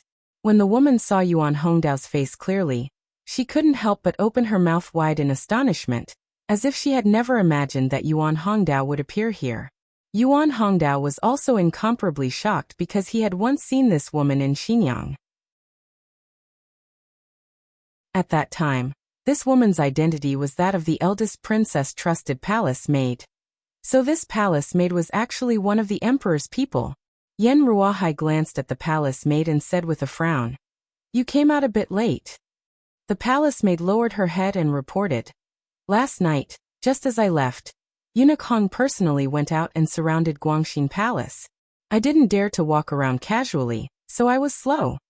Yen Ruohai glanced at the two of them and said, "Both of you have rendered meritorious service to the imperial court. His Majesty and the headmaster are very satisfied with your performances over the years. Today's matter is urgent, so we have no choice but to have the two of you meet face to face. This is to prevent you from not knowing each other's identities in the future and bringing unnecessary losses." Without too many superfluous words, Yen Ruahai gave some instructions and began to send the Overwatch Council's 2 most successful spies out of Jingdo. Yuan Hongdao furrowed his brows and said, "Where are we going?" "You return to Xinyang." Yen Ruahai said each word clearly. "Wait in Xinyang." Yuan Hongdao couldn't believe his ears. He raised his head and asked, "You are saying, the eldest princess will return to Xinyang?" "Just in case," Yen Ruahai said quietly. "No one can say for sure about royal matters. As for how to explain it after we return to Xinyang, I will slowly tell you." He then turned his head to the palace maid and said, "Stay hidden in the capital. If there are any changes in the future, you will still need to enter the palace." Finally, this already nominally retired high-ranking official of the Overwatch Council bowed sincerely to Yuan Hongdao and the palace maid and said, "Thank you for your hard work." The room quieted down. Yen Ruahai looked at the wall outside the window and thought of the colleague who had just left. He furrowed his brows slightly. No one knew what he was thinking. After a long time he smiled. Given the eldest princess's power and shrewdness, the Overwatch Council only needed an hour to dig out her hidden power in Jingdo and use the fastest speed and most thunderous methods to clean it all up. It seemed so easy and at ease. It was completely inconsistent with the people's assessment of the eldest princess's reverence. The Overwatch Council had long buried 2 spies at the eldest princess's side. In particular, the spy, Yuan Hongdao, had been arranged to be at Scholar Lin's side when the eldest princess had taken a liking to the handsome scholar in the imperial examinations. If it was said that the palace maid had only grasped some of the eldest princess's personality and likes and had arranged for Hongzhu to coincidentally discover that shady matter, Yuan Hongdao was now a Xinyang strategist. He was well aware of the eldest princess's power and goals. With such a person secretly helping the Overwatch Council send messages, how could the eldest princess's side stand up to the Overwatch Council's wind and rain? The reason Chen Pingping had never seen the eldest princess as an enemy worthy of attention, and the reason the Overwatch Council's attack appeared so accurate and ruthless was all because of this. Yuan Hongdao was the first basket of spies the Overwatch Council had thrown out when it was first established. After so many years of wear and tear in court and under heaven, he was the only one left in that basket of spies. However, he did not know that the present Overwatch Council was no longer the Overwatch Council of the past. Chen Pingping had long coldly stood between these people and the emperor. This was what it meant to be a figurehead. Everything was for the Qin kingdom. This was the obsession in these people's hearts. In reality, everything for them had to be arranged by Chen Pingping. While the sky was still dark, in the large manor, the old man who liked to grow cabbage had already risen from bed and was using a wooden ladle to water the ground. The military's most virtuous and respected elder, the old Qin master, was old, so he woke up earlier than other people. His second son also woke up early. Qin Heng, who was now the deputy of the Bureau of Military Affairs, but had been forced to leave the Jingdo garrison, rushed over from the front garden with a face full of worry. He had a carelessly thin jacket draped over his body. He moved closer to his old father's ear and quietly said something. Although he was no longer the commander of the Jingdo garrison, the Qin family had many eyes and ears in the military. At the first instant he knew of the strange movements in Jingdo and the Overwatch Council's actions. The old Qin master furrowed his brows slightly. A glimmer of surprise appeared on his old face. The emperor is attacking the eldest princess. Why? No one knew why the Qing emperor would suddenly attack after being quiet for so long, particularly when the eldest princess had behaved so obediently these few months. What should we do? Qin Heng asked worriedly. If the emperor's actions today were only the beginning of a large operation, then who would be the unlucky ones next? We don't need to do anything. The old Qin master sighed. Do you want to rebel? You shouldn't even ask such a question. But the eldest princess knows some things about our family. The old Qin master smiled coldly and said, What things? The Ming family's shares or the Jiaozhou navy? Your cousin is handling the Jiaozhou side. There won't be anything that can be used against us in the palace. As for the Ming family, the emperor won't burn my old bones for 10% of the shares. But Qin Heng was still worried. If the eldest princess loses power today and we don't act in the future, Fan Xian's faction will dominate the court. I am very worried about what Fan Xian will do in the future. The old Qin master furrowed his brows tightly and said, "What matters is whether or not Li Yunrui can survive today." "You're saying that the emperor will order the eldest princess to die?" Qin Heng's eyes widened. He couldn't believe his ears. How could the Empress Dowager allow such a thing to happen? Is the emperor not afraid that the court will fall into chaos? The old Qin master laughed coldly and said, "If I were the emperor, I would either not move against a crazy character like the eldest princess, or I would kill her. However, you're right. There is still the Empress Dowager in the palace. The emperor is also a ruler who cherishes his reputation, so Li Yunrui may not die. If Li Yunrui dies, nothing we do will be of use." The old Qin master threw the wooden dipper to the ground. "If she can luckily survive, we can't do anything right now. Believe me, as long as she can survive, her future counterattack will be very crazy. At that time, we will have a chance." The palace doors were tightly shut. The bronze nails on the doors were like the protruding eyes of a ghost, staring at the people outside the palace walls with worried expressions. There were not many people waiting for news outside the palace. It was mainly the great prince and the commander of the Jingdo garrison, Xie Su, and a group of people. They looked at the tightly shut palace doors and didn't know what was happening inside. They already knew that the Overwatch Council had already captured all of the high-ranking officials on the eldest princess side and sent them to the Supreme Court. The great prince's brows were furrowed tightly. A moment later he suddenly said, "No, I have to go into the palace and admonish." Xie Su carefully pulled on his sleeve and lowered his voice. "Commander, don't be silly. Don't be foolish. This isn't the time for us officials to speak." The great prince furrowed his brows and said, "I can't just watch as this happens. What about grandmother?" The Qing Empress Dowager was still lying high in Hongguang Palace, sleeping soundly. The transmission of information inside and outside of Hongguang Palace had already been cut off by people the Qing Emperor had sent to ensure that no one from another palace would disturb the Empress Dowager's rest or tell her what was happening in some palace. Not far from Hongguang Palace, Guangxin Palace was the palace where the Empress Dowager's favorite daughter, the eldest princess of Qin Kingdom, Li Yunrui, currently lived. Guangxin Palace was different from its usual quiet and beautiful scene. An old eunuch with a hunched back stood in front of Guangxin Palace's door like a withered tree in winter. With the withered tree here, there was nothing left of the quiet scene. The eldest princess, Li Yunrui, stood outside the threshold of Guangxin Palace and looked coldly at the old eunuch outside the palace. "Eunuch Hong, I want to see mother." Eunuch Hong didn't speak. No one else replied. The eunuchs who had followed him to Guangxin Palace were busy in the palace, busily moving bodies from every corner of Guangxin Palace. The 27 serving girls in Guangxin Palace, including the eldest princess's personal serving girls who were skilled in martial arts, were all dead. A few bodies were at the base of the wall outside the palace. It was clear that they had intended to climb over the wall to ask for help. However, since old eunuch Hong had personally brought people here, the serving girls in Guangxin Palace had no ability to fight back.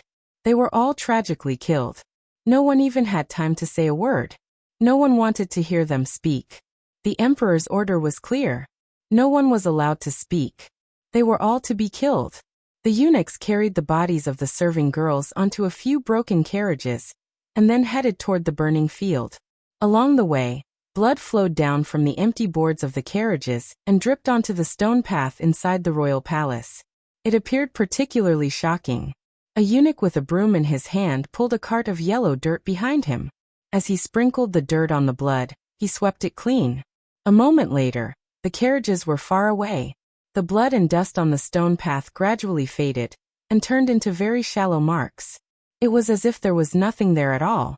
Only now did old eunuch Hong slowly raise his head and weakly say, "Your Highness, the Empress Dowager is currently resting. The Emperor doesn't want you to disturb her. Please wait a moment. The Emperor will come to see you in a moment." A glimmer of hatred flashed through the eldest princess's clear and beautiful eyes. Her hands, which hung by her side, slowly tightened. A A moment later, she smiled and bowed slightly with great politeness. Then I will wait here for Brother Emperor. After saying this, she turned and entered the palace, closing the wooden door.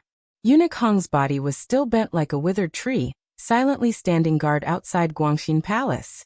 Although the branches of this tree had no leaves, it gave people the feeling that it was beginning to spread around Guangxin Palace.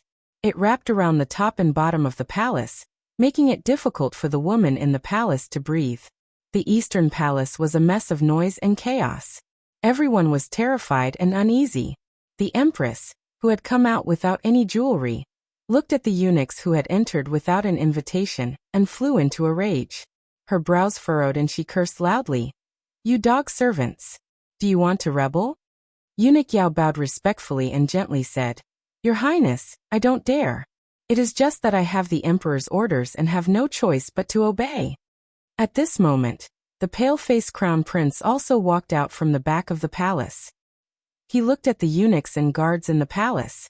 His pupils constricted slightly. He found that the people who had come were all his father's absolute trusted aides from Taiji Palace and the royal study. He didn't know what had happened for these servants to break into the Eastern Palace to make trouble, but he knew that this was his father's intention. But why was that? The crown prince forcefully suppressed the fear in the depths of his heart and calmly asked, "Eunuch Yao, what is this for?" Eunuch Yao bowed and respectfully reported, "The Emperor has heard that there are people in the Eastern Palace whose hands are not clean. He is worried about the crown prince and the Empress, so he has sent me here to take these servants to Taichung Temple for interrogation." Naturally, this was a fake excuse. The Empress and crown prince met each other's eyes, and saw the unease and confusion in the other's eyes. The death of a serving girl could not have caused such a disturbance.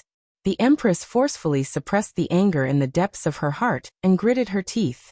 "The affairs of the palace have never been managed by me. The Emperor worries about the affairs of the country, so why bother him with these small matters?" Eunuch Yao, which servant spoke too much and disturbed the Emperor? Eunuch Yao stood calmly below and did not reply.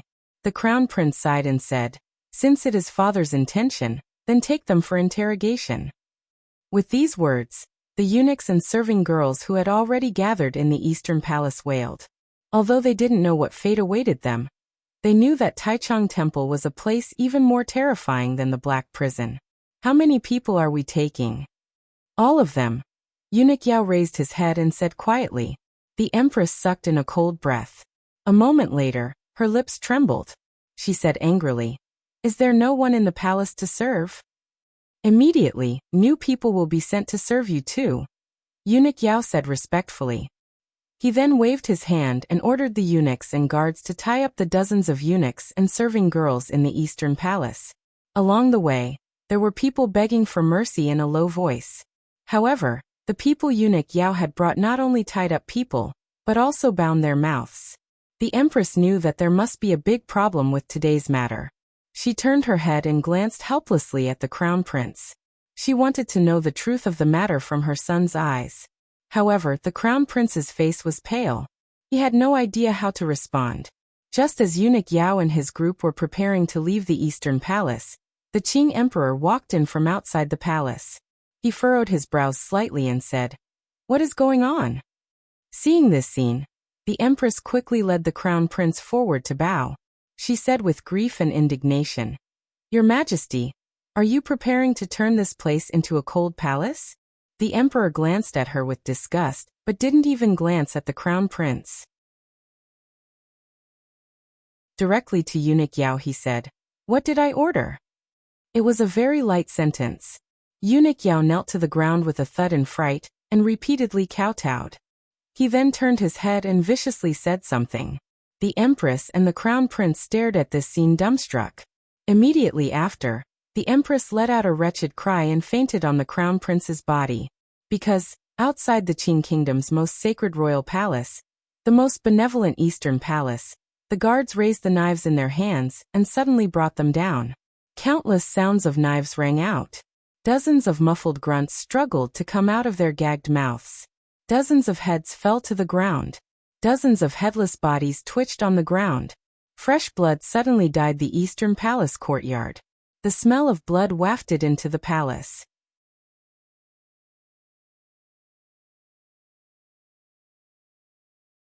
Chapter 502. The sky gradually brightened. The clouds gradually gathered directly above Jingdo and turned the hazy light into a murky darkness. In the messy group of buildings behind the royal palace, the eunuchs and serving girls who were resting were still tossing and turning in their dreams. However, some of them had already woken up. Hongzhu forced himself to be alert and slapped himself in the face again and again. He wanted to use this action to keep himself calm. He was not on duty in the Eastern Palace, so he had not been silenced by the eunuchs and guards. Even though he was living in the courtyard of the laundry room, he still felt afraid. He didn't know what he would face next. A sound suddenly came from outside the courtyard. Although it did not wake the people in their dreams, it scared Hongzhu into rushing to the window. The hand in his sleeve tightly held a poison dagger Fan Xian had given him for self-defense. At any moment, he was ready to fight to the death with the people who had come to silence him. If he fought, it would be difficult for him to escape death. However, if he didn't fight and just allowed himself to be captured, young eunuch Hong, who was as stubborn as a scholar, would not do it.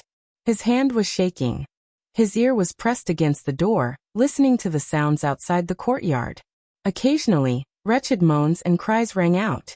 However, those sounds only rang out for a few moments before immediately disappearing. His face was deathly pale. He knew that someone was killing people outside. The eunuchs and serving girls who lived in the laundry room were basically all servants who served the Eastern Palace and Guangxin Palace. Hongzhu knew what was happening outside for. He gripped the dagger tightly and bit his lip nervously. He didn't even notice that there was a small cut on his lip. He didn't know when those people would come to kill him. He didn't know if he could fight to the death alone. Hongzhu nervously waited for the arrival of death. After an indeterminable amount of time, there was still no one who came to knock on Hongzhu's door. Gradually, the noise in the laundry room also disappeared. Outside the courtyard, everything returned to normal. Hongzhu swallowed a mouthful of fishy saliva and nervously looked out through the crack in the door. He found that there was no one outside. He wanted to push open the door and go out to see what had happened. However, his body had long become stiff from fear. He couldn't move for a moment. He squatted down and rubbed his ankle. Summoning up all his courage, he pushed open the door and walked onto the street of the laundry workshop. Somewhat absent-mindedly, he looked around and found that the doors of the young eunuchs and palace maids' residences were tightly shut. There seemed to be nothing unusual. He walked to a yard and cautiously reached out to push. The door was not bolted and opened with a push. Hongzhu looked at the courtyard in front of him. The deathly pale color on his face deepened. Even his lips began to glow with a green light. He did not see a yard full of corpses, but he did see a few pools of blood in an inconspicuous corner. The yard was empty, and there was not a single person there. Presumably, it was the same in the other courtyards. The eunuchs and palace maids in these courtyards had all been killed by His Majesty. Even their corpses had been dragged to some secret place and burned under the cover of the darkness before dawn. His Majesty's hands were indeed bloody. Hongzhu retreated out of the empty courtyard somewhat stupidly and stood in the empty alley of the laundry workshop. He didn't understand why those people hadn't come to kill him. A feeling of having survived a disaster and fear intertwined in his heart, making his entire body tremble. There was a cracking sound. A bright light flashed through the depths of the dark clouds in the sky and disappeared in a flash. The sound of thunder rumbled through Jingdo and the villages around it. Immediately after, a strong wind picked up and countless drops of rain fell to the ground accompanied by the wind and thunder. Hongzhu stood in the heavy rain and allowed the rain to wash over his face and wet his thin clothes. After a long time, he came back to his senses. Tightly holding the dagger that was like a life-saving straw, he returned to his own courtyard and closed the wooden door tightly, not daring to open it again. Imperial father, why? The crown prince glared angrily at his father with an anger that was rarely seen and roared in a loud voice. Why? The Qing emperor did not reply to his words. He only stared at the empress's dazed face. Placing his hands behind his back, he slowly lowered his head and pressed his face against the empress's. The Empress's body shook for no reason as she watched the middle-aged man she was most familiar with, loved the most, and hated the most come closer to her. She saw clearly the black-bordered golden dragon robe on his body, saw clearly the golden lines on the dragon robe, and smelled the scent on his body. However, she could not see the expression on the man's face clearly. She could not see the emotions hidden under the expression. Many years had passed, but the Empress had never seen the Emperor clearly. Her body shook again.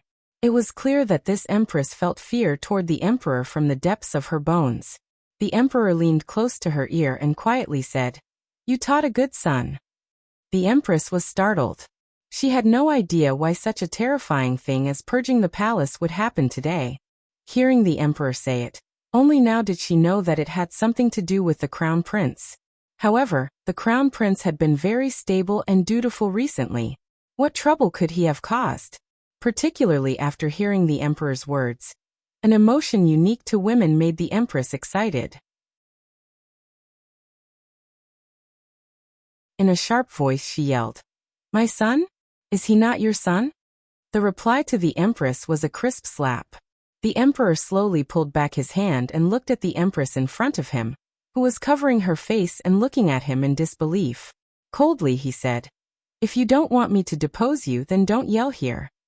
Even though his words were gentle, they carried a chill that caused one to tremble with fear. A glimmer of hopelessness flashed through the Empress's eyes. She looked at the Emperor and laughed nervously. "You hit me, you actually hit me? It's been a dozen years. You can't even be bothered to look at me, and now you hit me? Should I thank you?" At this time, the Crown Prince saw his mother being humiliated, and had already charged over with a wild roar. Blocking in front of the Empress, he stared angrily and helplessly at the Emperor and yelled, "Father, enough!" Although he stood between the Emperor and Empress, the Emperor's deep eyes did not seem to see the Crown Prince at all. They passed through his body and stared at the sobbing Empress behind him. Faintly he said, "You cannot lose decorum, do you understand? Empress." The Empress fearfully raised her head. Separated by the Crown Prince's not wide body, she glanced at the Emperor. Biting her lip, she didn't speak for a moment. Seeing that she didn't reply, the Emperor furrowed his brows slightly and took a step forward. If he took another step forward, he would collide directly into the Crown Prince's body. The Crown Prince's heart had already turned completely cold. He knew what kind of harsh and heartless person his father was. A ruler would never be soft-hearted, particularly at this moment. His father had slapped his mother in the face. This at least proved that he still saw his mother as a person. But the Emperor's gaze directly passed through him, as if he didn't exist. What did this mean? This meant that the Emperor no longer saw him as a person. The Crown Prince didn't understand why his father had become so angry and could not tolerate him. Suddenly he thought of something. His face became increasingly pale. However, he still stood in front of the Empress because he wanted to protect his mother. Although the Emperor had only taken one step forward, the Crown Prince felt as if the peak of Dong Mountain was descending. A threatening aura erupted from the man in the dragon robe in front of him, and directly pressed down on his body. The Crown Prince seemed to be able to hear the creaking of his knees. He was afraid. He wanted to retreat, but he couldn't.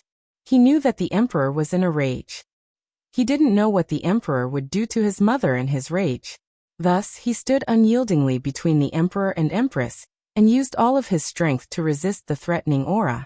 His heart was slightly absent-minded. He wondered if this was the aura that an overlord of a generation possessed. To be able to sit on the dragon chair, did one have to be so iron-blooded and heartless? Why? The Crown Prince held on with great difficulty under the powerful pressure. The veins on his neck bulged. In a sharp voice he roared, "Father, why?"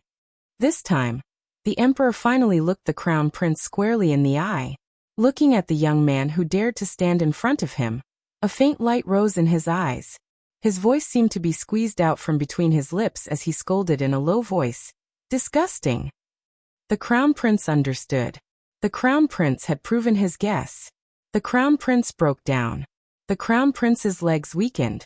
In an instant, he fell to sit in front of the Emperor, and began to cry. Tears and snot covered his entire face. The Emperor didn't look at him again. He walked to the Empress's side and coldly waved his hand. Another slap flew out. The Empress gave a wretched cry. She was knocked to the ground by this slap and lay on the low couch. The Emperor lowered his head and put it next to the Empress's ear. Using a voice that sounded like he was grinding his teeth, he said, "I gave this child to you, and you raised him to this state?" The Emperor raised his body and coldly walked out of the Eastern Palace. Just as he was about to leave, he turned his head back and glanced coldly and with disgust at the Crown Prince sitting paralyzed on the ground. Disdainfully he said, "If you had dared to stand in front of me earlier, perhaps I would have given you some respect." After saying this unusually cold and emotionless Qing Emperor flicked his sleeves and left. His figure appeared tall and straight and stern. He was not like a husband or wife at all. Rather, he was just a ruler. The main doors of the Eastern Palace were slowly closed. The smell of blood still lingered in the hall. Other than the crying Empress and Crown Prince, there was no one else. It appeared very quiet. The Crown Prince suddenly slowly stood and woodenly helped his mother into a sitting position. With a slap, the Empress slapped him across the face. The Crown Prince didn't even dodge. His eyes were filled with despair and struggle. He raised his hand and grabbed the wrist his mother had slapped down a second time. Viciously he said, "Mother, if you don't want to die, then quickly think of a way to inform grandmother." The Empress immediately froze. In the Eastern Palace and Guangxin Palace, inside and outside the palace, inside and outside the palace, inside and outside the laundry workshop, in just an hour, any eunuch or serving girl who had once served in the two palaces had been completely killed. Other than Hongzhu, not a single person was left alive. Hundreds of wronged souls had been sacrificed for the emperor to hide the scandal of the royal family. Perhaps it was only now that the Qing emperor had gradually begun to reveal his most iron-blooded, coldest, and most powerful side. This middle-aged man wearing a dragon robe came alone to Guangxin Palace. There was not a single eunuch by his side. Old eunuch Hong saw that he had come and bowed deeply. He then disappeared without a trace like a ghost. In the entire Guangxin Palace, only the eldest princess inside the palace and the emperor outside were left. The two of them stood separated by the thick palace doors. No one knew what the other was thinking. Would it be death or memories? Would it be a dozen years of knowing each other or a moment of separation? Ruler and official, or brother and sister? The wind rose. The dark clouds above Jingdo grew thicker and thicker. A bolt of lightning struck down. Countless drops of rain poured down. Sitting on the low couch, the eldest princess slowly raised her head and looked at the palace doors with a cold and laughable gaze. With a creaking sound, the palace doors were slowly pushed open. A drenched, middle-aged man with long hair flowing down his back slowly walked in. The dragon embroidered on his dragon robe seemed to be struggling in the wet water, wanting to charge out and tear apart everything in the world. The eldest princess Li Yunrui looked at him coldly and said, "So you can also be so wretched?" There was a cracking sound. Thunder and lightning exploded in the sky. The lightning illuminated the dark royal palace. In a very short amount of time, it lit up everything incomparably bright.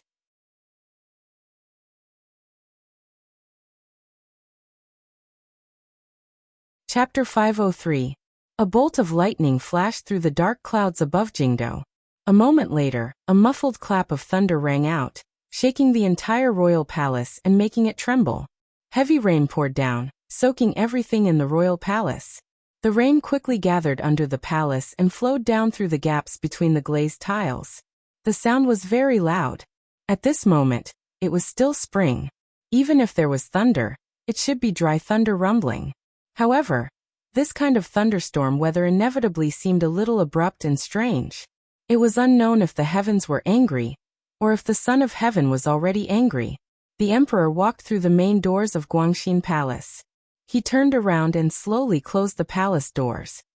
He then took a hairband from his wrist and carefully tied up his drenched hair. Not a single strand of hair was out of place. It did not match his current mood. The eldest princess leaned against the low couch and looked at him. Suddenly, she began to giggle. At this moment, a bell-like laughter suddenly rang out in the spacious Guangxin Palace. The laughter echoed in the wind and rain. Although it was light and crisp, It could not be concealed. It was transmitted in all directions, making it seem extremely strange. The emperor's expression did not change. He slowly walked forward and stopped in front of the low couch, in front of the eldest princess. Behind him was a straight line of wet footprints. The distance between each footprint was evenly spaced. The lines formed by the footprints seemed to have been drawn straight. He was not silent for long. The emperor looked coldly at Li Yunrui and asked, word by word, why? Then the eldest princess Li Yunrui sank into silence. She furrowed her pretty brows. Her slender fingers gently tapped the low couch beside her. Confusion and innocence flashed through her watery eyes like that of a young girl. She seemed to be thinking, confused, and not knowing what to do. In the end, she raised her head and looked calmly at the most powerful man in the world in front of her. Her red lips opened slightly and her jade teeth parted slightly. Quietly she said, why what?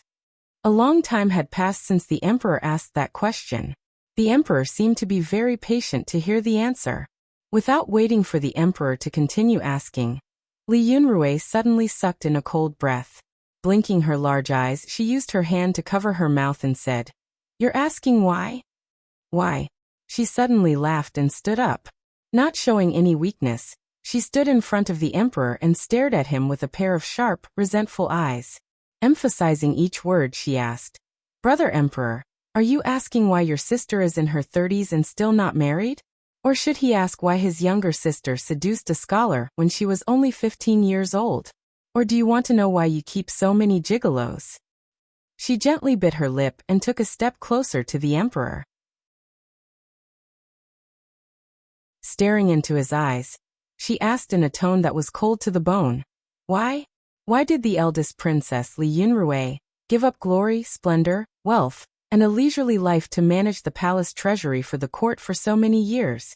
Why did she, this idiot, forcefully suppress her disgust and help the Qing emperor recruit talents? Why did she bother to deal with other countries? Why did she secretly organize a Juanshang conference to kill some people the emperor found inconvenient to kill, and to create some conspiracies that would cause the court to lose face? Why? Li Yunrui stared seriously at the emperor and waved her sleeve. In a sharp voice she said, Brother Emperor, why do you think this is? Why was I stupid to such an extent? Why is it that you are the most glorious and beautiful character in the world?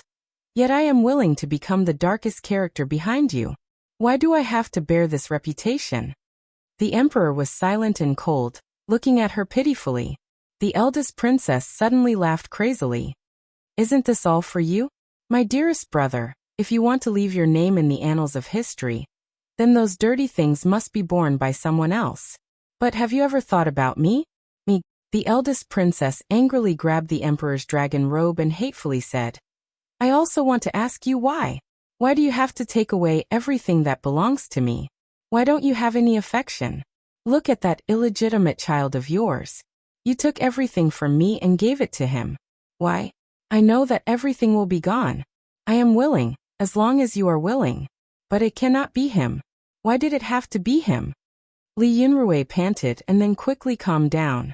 Using a pitiful gaze, she glanced at the emperor and slowly said, It's a pity that your illegitimate child is still only willing to have the surname Fan. The emperor looked at her silently. A moment later he slowly said, You're crazy. I'm not crazy. Li Yunrui screamed angrily. I was crazy for the past dozen years. But I'm not crazy today. You're crazy, the emperor coldly said. The emperor coldly said, You've asked so many whys. It seems like the root of all this is me. Have you ever thought that your love for power has reached an abnormal level? Strange. Li Yunrui furrowed her brows. A disdainful expression flashed across her face. If a woman wants power, then it is strange. Then what do you, the person with the most power in the world, count for? How dare you? The emperor squeezed out a low voice from his throat and waved his hand to strike. The eldest princess raised her face and looked at him coldly. She looked at his hand and did not care at all. Everything you have was given to you by me. The emperor slowly lowered his hand and coldly said, I can easily take it all back. Everything I have was obtained through my own hard work. The eldest princess looked at him coldly. If you want to take everything back, you will have to kill me. Another peal of thunder rang out outside the palace. The wind and rain seemed to have picked up. The emperor looked at his sister and suddenly laughed. There was an icy coldness in his laughter. Perhaps you think I can't bear to kill you? Of course you can bear to. A glimmer of mockery suddenly flashed through the eldest princess Li Yunrui's eyes. Is there anyone in this world that you can't bear to kill? The emperor, who had been calm the entire time, was suddenly stabbed in the depths of his heart by this gaze. Li Yunrui looked into his eyes coldly and said, "Brother Emperor, wake up. Don't always pretend to be the most loyal person in the world. Presumably, you've already been to the Eastern Palace and showed that you've lost your composure. It seems that you've been hurt in the depths of your heart. But who are you fooling? Don't lie to yourself. You've always been waiting to get rid of me. In the depths of your heart, you feel that you owe me, so you need to find a reason to convince yourself." She harshly said, "Yes, you just need to convince yourself. Make you feel that personally killing your own sister, the sister who has been by your side since childhood and who has given up countless years for you after growing up, is not your problem. It is just that I deserve to die." When she said the word "deserve to die," Li Yunrui's voice became sharp. When the emperor heard the words Eastern Palace, he had already closed his eyes. A moment later he slowly said, "In the end, you are my own sister and the person mother loves the most. If it hadn't come to this, no matter what, I would have protected you with riches and honor. You disrupted court discipline, buried private soldiers, used the Ming family, and organized the Juanshang conference. Which one of these is not a great crime of deceiving the emperor? However, what do these things count for? You are, after all, my own sister, the sister I have loved since childhood. If I don't offend you, then you are not guilty. In these years, regardless of whether you sold out Yan Bingyan or wanted to assassinate Fan Xian, I don't blame you because I don't think these things are that big of a deal." He opened his eyes. His gaze had already calmed down. "But you shouldn't have interfered with your nephews. The second prince has already been led astray by you, although he has hidden it well on the surface." Li Yunrui smiled coldly and interrupted. "Your own son was driven crazy by you. What about Chengqian?" The emperor stared fiercely into Li Yunrui's eyes. "Do you know that he is the crown prince? He is the next emperor that I have carefully nurtured. I am going to conquer a large kingdom, and want this child to guard it for me for 10,000 years. If you assisted him, I would only be happy, but you bewitched him." Another muffled clap of thunder rang out on the horizon. The sound was not very loud, but it shook Guangxin Palace to ringing. Amidst the might of heaven and earth, the emperor's angry voice remained sharp and pierced into the eldest princess' ears. The lightning seeped in through the window and lit up Guangxin Palace for an instant. In that instant, the emperor stretched out his steady right hand and gripped the eldest princess' throat tightly. He pushed her forward, stepping over the low couch and the screen, and firmly pressed the most beautiful woman in Qing Kingdom against the palace wall. The veins between his fingers bulged as he exerted force. It was difficult for the eldest princess to breathe, but she did not cry for help or beg for pity. She only looked coldly and pitifully at the angry middle-aged man in front of her. Her pure, swan-like neck was gripped by that hand. The flow of blood was not smooth. It made her face turn red and instead gave off a strange and moving sense of beauty. "I have never thought of changing the heir. Everything is for Chengqian's future because my kingdom needs a benevolent and powerful ruler to inherit it. All of this has been destroyed by you."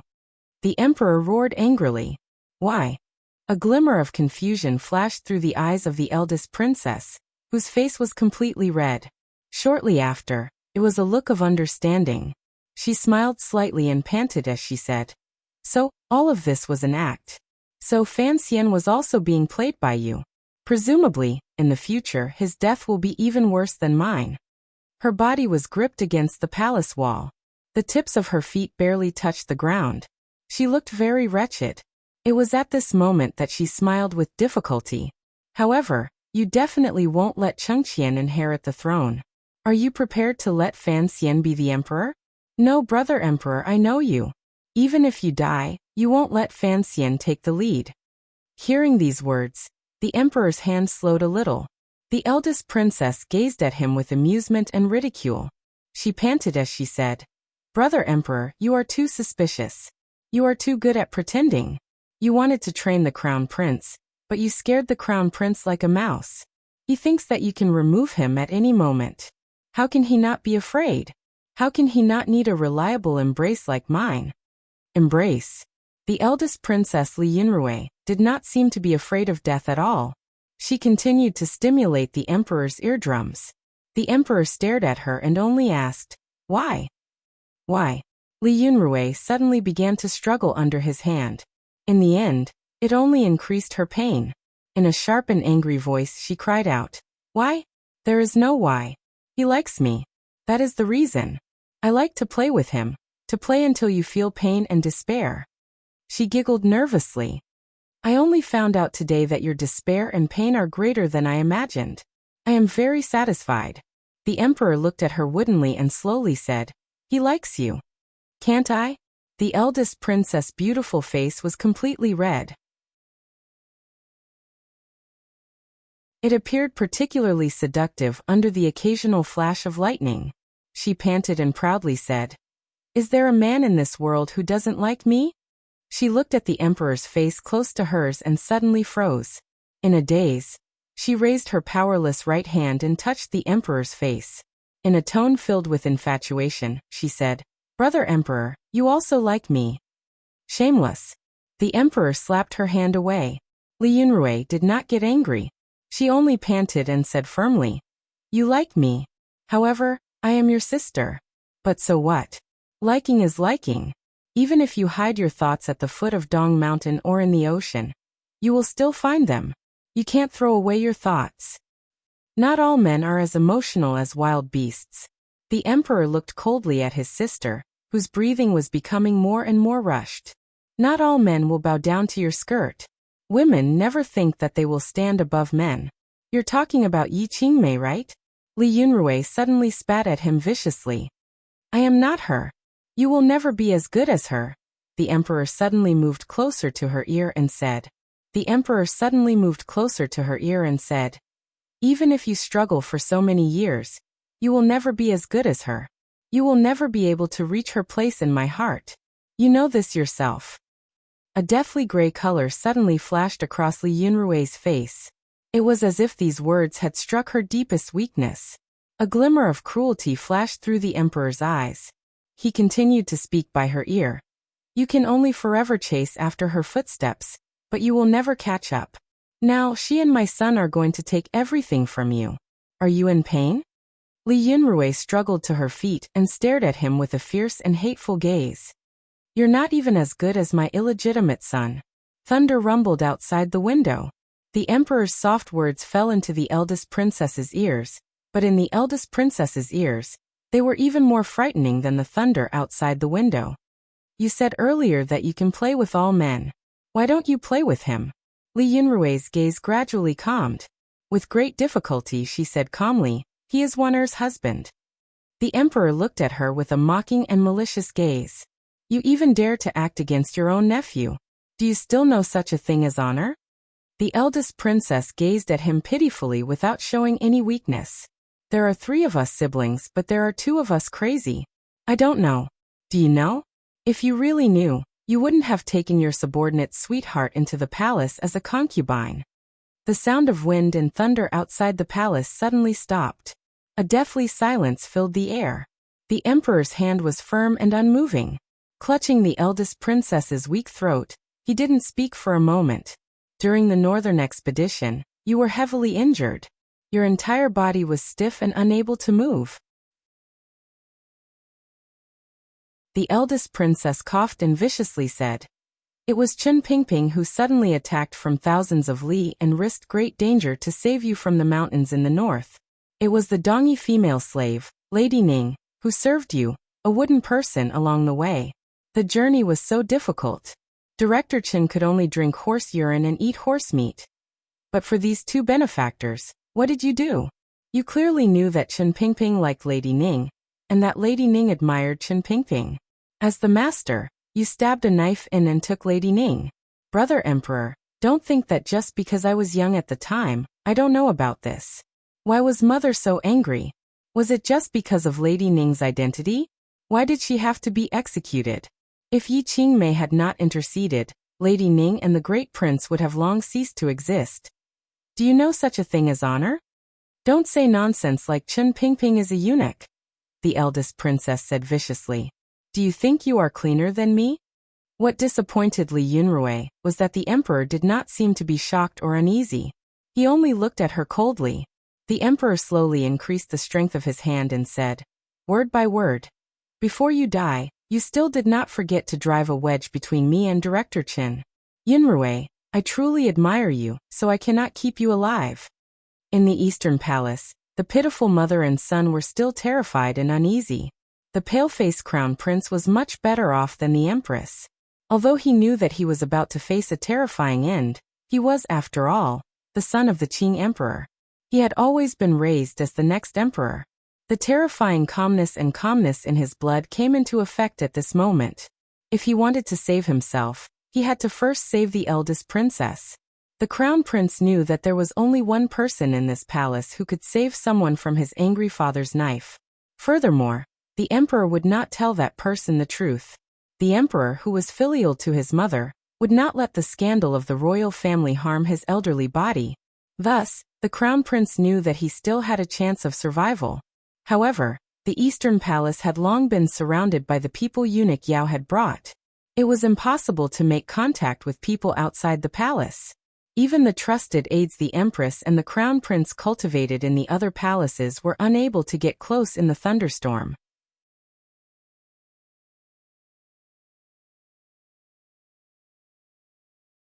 Chapter 504.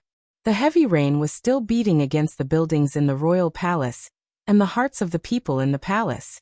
Guangxin Palace was completely silent. Perhaps it was silence, at least. The malicious words of the brother and sister inside were covered by the sound of the rain and thunder. None of it reached outside the palace. Even so, there was still no one outside Guangxin Palace. Even old eunuch Hong was not there. Everyone kept their distance. As long as they kept their distance from Guangxin Palace, it was the same as keeping their distance from death. Eunuch Yao was still outside the Eastern Palace, but his thoughts had long turned to Guangxin Palace. His hands and feet were cold, and his heart was cold. He didn't know what was happening in the palace. Although he knew he shouldn't think about that scene, he still couldn't help it. He wiped away the rain on his face, and carefully watched the movements in the Eastern Palace. Since the emperor had left this palace for him to watch, then he could not allow the empress and crown prince inside to make any noise. Compared to Guangxin Palace, the situation in the Eastern Palace seemed to be much calmer. Although eunuch Yao was nervous, he was not afraid.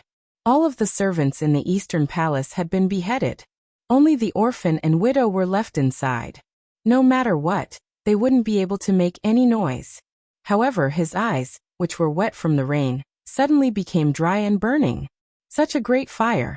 The majestic flames rose from the beautiful palaces of the Eastern Palace and turned into countless fiery red sprites. They reached toward the rain-spattered sky.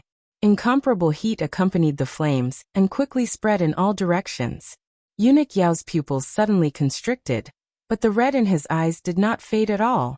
The Eastern Palace was on fire. At this time, other than the noble mother and son in the palace lighting the fire themselves, no one could do it. But did this pair of mother and son want to burn themselves? Furthermore, the rain was falling so heavily. How did the fire start? Why was the sky full of rain unable to extinguish the fire? Eunuch Yao knew that this was not the time to investigate how the fire had started. He had to immediately make a decision on whether to put out the fire or what. Should he allow the empress and crown prince to burn themselves to death? Eunuch Yao did not spend a long time to think. He knew that no matter how angry the emperor was, if the empress and the crown prince died without enduring the emperor's anger under his watch, the emperor's anger would fall on his head. A moment later, Eunuch Yao's throat seemed to have been scorched by fire. He yelled hoarsely and sharply, "There's a fire!" There were countless large copper vats that stored water in the royal palace, and countless eunuchs and serving girls.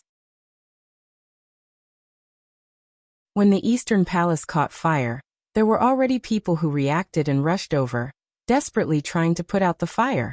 Eunuch Yao was nervous and careful, and did not participate. He stood on the periphery, and watched the busy crowd with a dark expression. He was extremely careful and did not let anyone first come into contact with the mother and son in the burning palace. This fire was a little strange. It didn't seem like the palace had ignited by itself.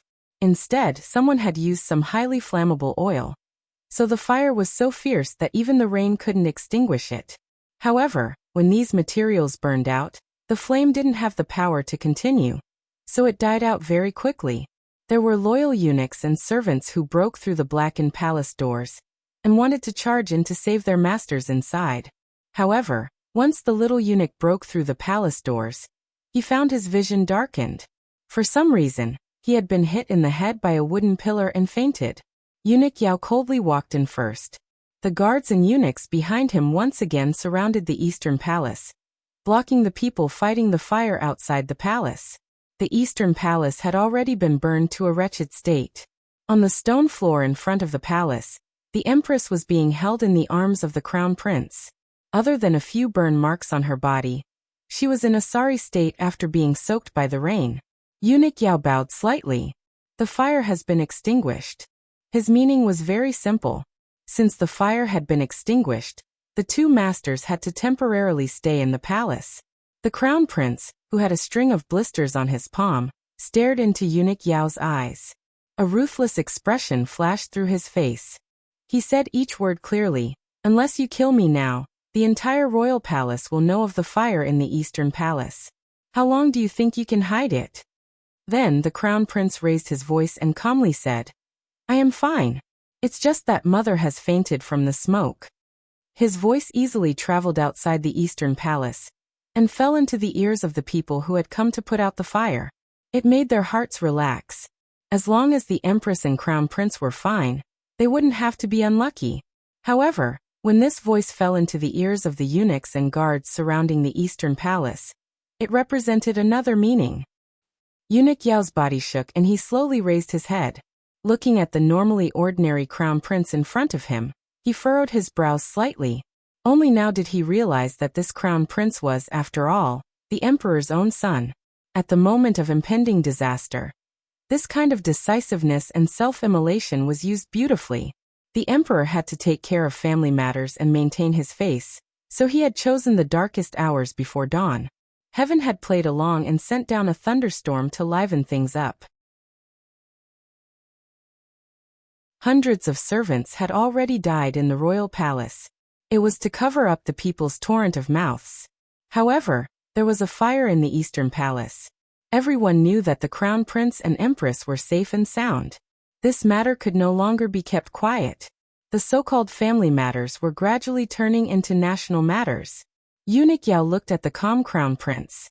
Suddenly his heart jumped. He found that this usually good-for-nothing crown prince, regardless of whether it was his brows or expression, was very much like the emperor when something happened. The woman with the most power in the Qin kingdom, that old woman, had actually woken up an hour ago. Old people needed very little time to sleep, but the Empress Dowager still habitually lay on the large soft couch in Hanguang Palace with her eyes closed to rest. For some reason, she had been awake for so long, but the sky was still so dark. It made her not interested in getting up and walking around the garden. In particular, the wind, rain, and thunder later made the Empress Dowager furrow her brows and close her eyes even tighter. She was not afraid of thunder, but she hated the sound of it. She always felt that heaven had something against the Li family, and was using this method to tell her. After the wind and thunder, a faint clamor came from the distance. However, this noise quickly disappeared. The dark palace recovered its peace. The Empress Dowager did not want to lie down anymore. With the help of the nannies and serving girls, she slowly rose from the bed and shakily put on her clothes. She carefully ironed a green sash around her forehead, and was helped to sit on a chair. The serving girls silently carried a golden basin to help the old woman wash up. The warm water in the basin gave off steam. The Empress Dowager stared at the steam in the basin in a daze. After a moment, she sighed and waved her hand. Where was the ruckus just now? The serving girls and nannies looked at each other. Although they had heard it and vaguely guessed it was from the Eastern Palace, it was still early in the morning. No one had come out of the palace. No one knew what had happened. Even if someone guessed something had happened in the Eastern Palace, no one dared to voice their guess in front of the Empress Dowager. At this moment, the palace maid holding the copper basin opened her mouth as if she wanted to say something.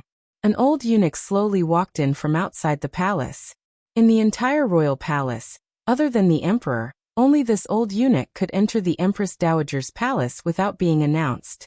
When the serving girls and nannies around the Empress Dowager saw the old eunuch enter, they became even more silent. Only a glimmer of despair and struggle flashed across the serving girl's face. Eunuch Hong slowly walked to the Empress Dowager's side and said, "A few days ago, the Eastern Palace caught a few servants with dirty hands and feet. In the end, they didn't kill them all and made a ruckus. I had Xiaoyao go. It was a small matter." The Empress Dowager furrowed her brows slightly and made an "oh" sound. Her gaze glanced at the serving girl carrying the basin. Old Eunuch Hong also glanced at the palace maid with his cloudy eyes. The serving girl's body trembled, and she slowly lowered her head. However, she immediately raised her head and said quickly, "Eastern Palace." After saying these two words, she paused and stared in terror in front of her. The Empress Dowager used her old and trembling hand to firmly hold Eunuch Hong's wrist, because she knew that as long as Eunuch Hong was willing, this old dog had countless ways to make that palace maid unable to say a single word. "There's a fire." The serving girl carrying the basin said in a trembling voice, "Such a big fire. The Empress and the Crown Prince are still inside." Eunuch Hong slowly shook his head and pulled his hand back into his sleeve. The Empress Dowager stared closely at the serving girl and asked, "Where is the Emperor?" "The Emperor is in Guangxin Palace." The palace maid bit her lip and passed on her master's last words, which were also her last words in this world. She took out a hairpin from her sleeve with her left hand, and pierced the tip of the hairpin into her throat, causing blood to gush out. The basin in her hand fell to the ground with a crash. Her body also fell to the ground with a muffled thud. Hongguang Palace was deathly silent. All of the serving girls and housemaids were stunned by this scene. No one could speak. Death is not worth pitying. The Empress Dowager stood up, and didn't even glance at the serving girl's body on the ground. She said, "To Guangxin Palace." The rain outside Guangxin Palace gradually lessened. The eldest princess's breathing also slowed. The red on her face had turned from pink to a deep red that was close to death. Her large and alluring eyes gradually protruded. It was very strange. Her body was suspended from the beautiful palace wall, and her life hung in the great hand which clasped her beautiful white neck. Perhaps death was about to arrive, but this woman, the strangest woman in the Qing kingdom in 20 years, was in the end crazy. Thus, there was not a glimmer of fear toward death in her eyes. There was only a faint hint of mockery and ridicule. The target of the mockery and ridicule was, naturally, the most powerful person in the world in front of her, her brother, the emperor of the Qing kingdom. Perhaps it was because of this hint of mockery, the Qing emperor's hand loosened slightly, giving Li Yunrui a chance to catch her breath. Li Yunrui breathed deeply. Suddenly, she raised her fist and punched the emperor's sturdy body with all her might. Because she was breathing too quickly, even her snot and saliva flowed out and dripped onto her still beautiful but slightly deformed face. Perhaps death was not scary, but no one would suddenly grab a chance to live when they were about to die and not lose their will. The emperor looked at her coldly and mockingly. Enunciating each word, he said, "So in the end, crazy people are still afraid of death." The eldest princess spat on the emperor's face and laughed crazily in a raspy voice. The emperor slowly wiped away the spit on his face. His expression did not change. He then raised his hand and slowly wiped away the thing on the eldest princess' face. Slowly he said, "You and I, brother and sister, seem to have not had many intimate words these years. What harm is there in giving you a bit more time?" "There's no need for time." The eldest princess chuckled with difficulty and said, "I was just thinking, if you kill me today, will you kill Chen Pingping next? It's very strange that you didn't bring a single tiger guard with you for such a big event like purging the palace. Who are you guarding against?" "Against?" Given the situation in the Qing court, once the balance was completely broken, as the emperor, he had to establish a new balance. The old generation would become sacrifices. Very good. Looks like Fan Jian is dead, and Fan Xian is also going to die. With so many people accompanying me, what do I care? The eldest princess suddenly spat at the emperor's face again and said in a raspy voice, "You are alone. You are alone. Kill me. Kill me. You have no son. You have nothing. You are just a lonely ghost." "The emperor does not need friends," the emperor said coldly. "As for my sons, if they dare to rebel, I can have more." Outside Guangxin Palace, a hurried knocking suddenly came from the door. The sound was very loud. It seemed that the person outside was in a hurry.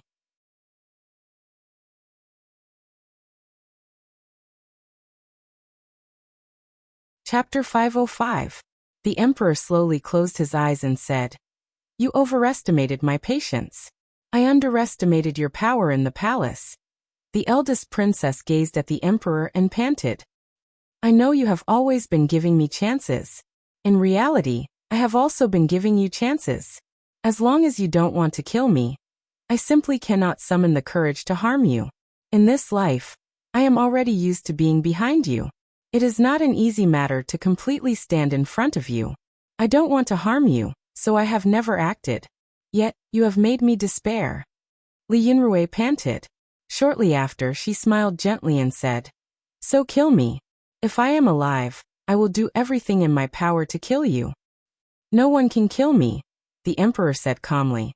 Then his hand slowly tightened. At this time, the knocking outside Guangxin Palace strangely stopped. A strange light flashed through the eldest princess' eyes. "You are my sister." The emperor suddenly extended his hand and gently stroked her cheek. He muttered, "Even if you are not well behaved, you are still my sister." This was the last conversation the emperor and the eldest princess had in this world. Then, the door of Guangxin Palace was cut open by a few blades of light that were as white as snow. After a crisp hiss, the palace door collapsed with a bang. The Empress Dowager walked into Guangxin Palace, accompanied by old eunuch Hong, and surrounded by several tiger guards.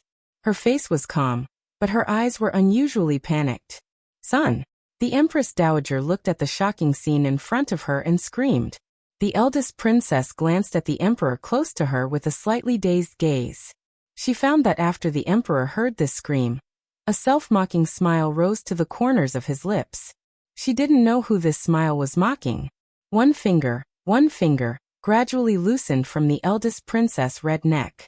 It was like a poisonous vine on a tree branch gradually losing its strength. The emperor closed his eyes and used a long time to calm his breathing.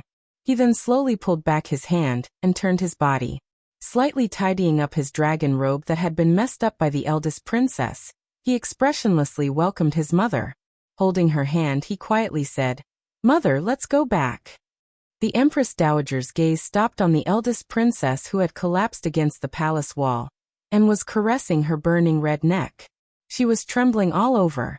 The emperor tightened his grip on the Empress Dowager's hand and gently said, "Mother, let's go." Although his words were gentle, and although he expressed a compromise, it was also filled with an irresistible majesty. The Empress Dowager's hand trembled again as she said in a trembling voice, go back to the palace quickly." The emperor suddenly stopped his steps at the door of Guangxin Palace. The expression on his face was as calm as ever, but his brows furrowed slightly. He said, "I believe that all the people in this world are my people." The expressions of the tiger guards who had broken into the palace earlier froze.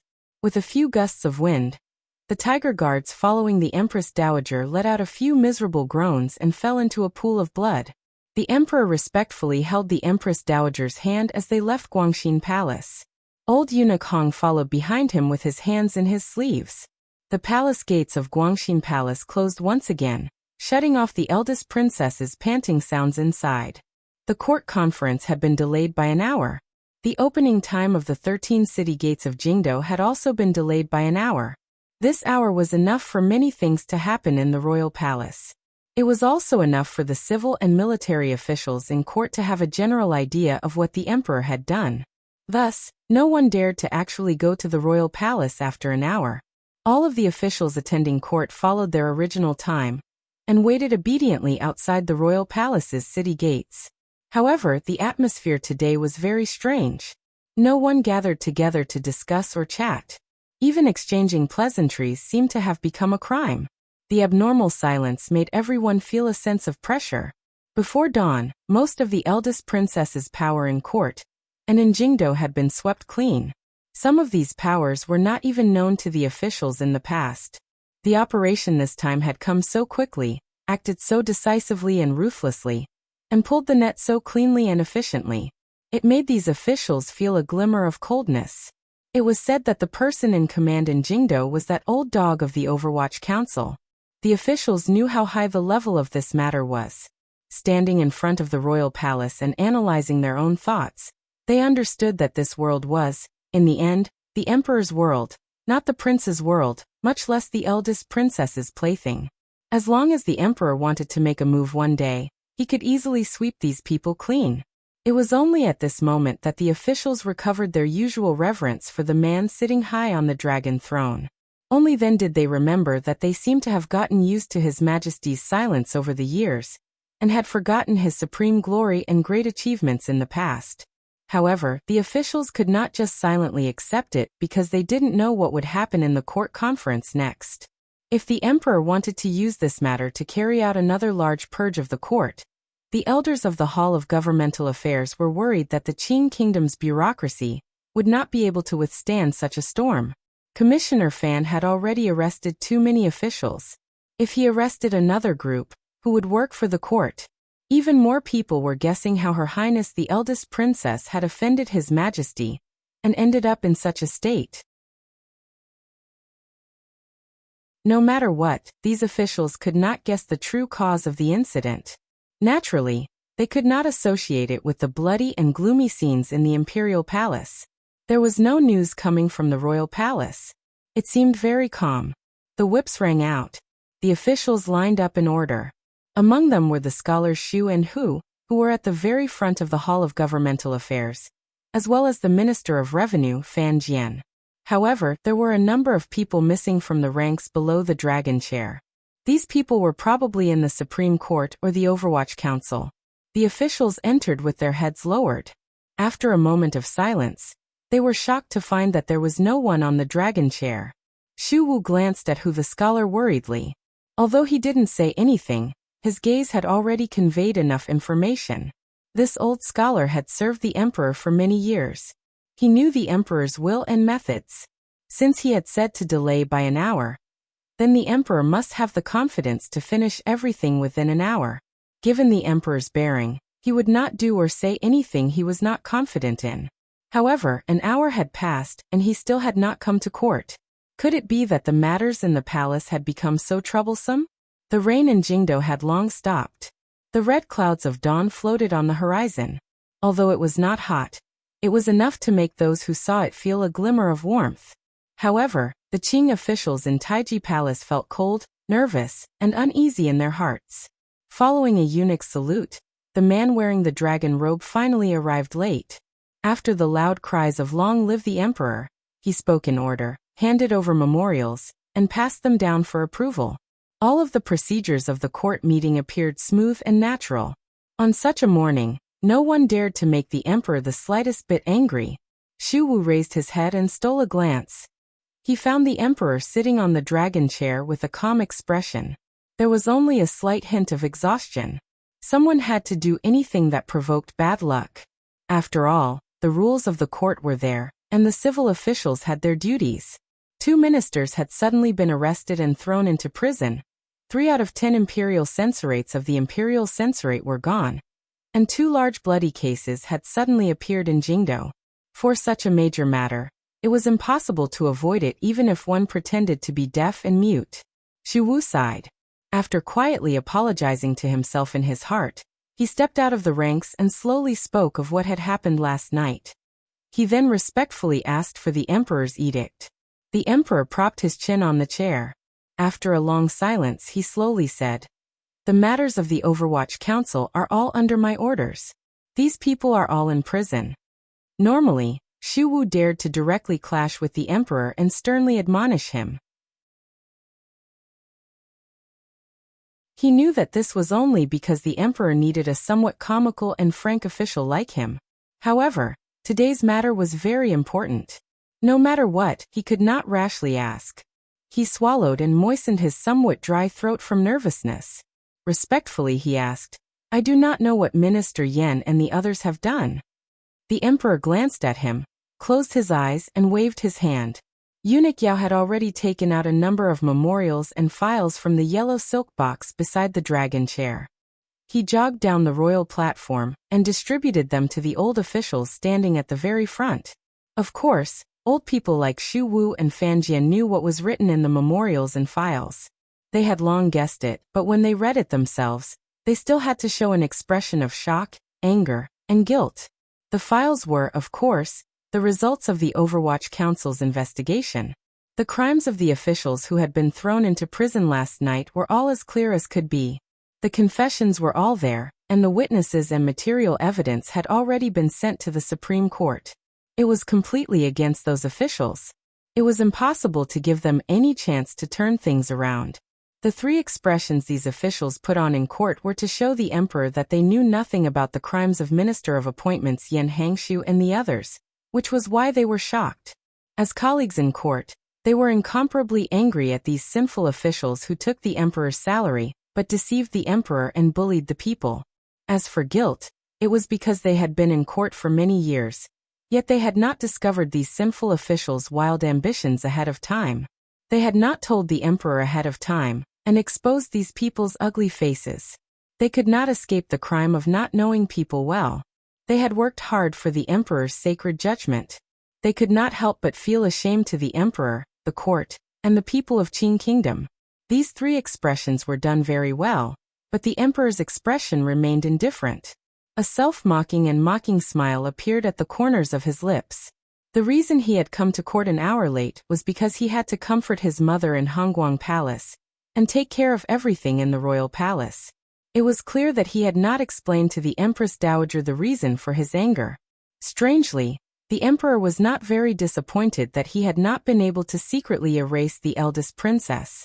Other than the three expressions among the officials, there was one more expression. It was one of fear and terror. The dossier had been circulated around the court, and there were already 4 officials kneeling on the ground. These officials were all people who had some relationship with the eldest princess in the past, and they couldn't escape from the matter mentioned in the dossier. As soon as they saw the dossier, they knew that their doomsday had arrived.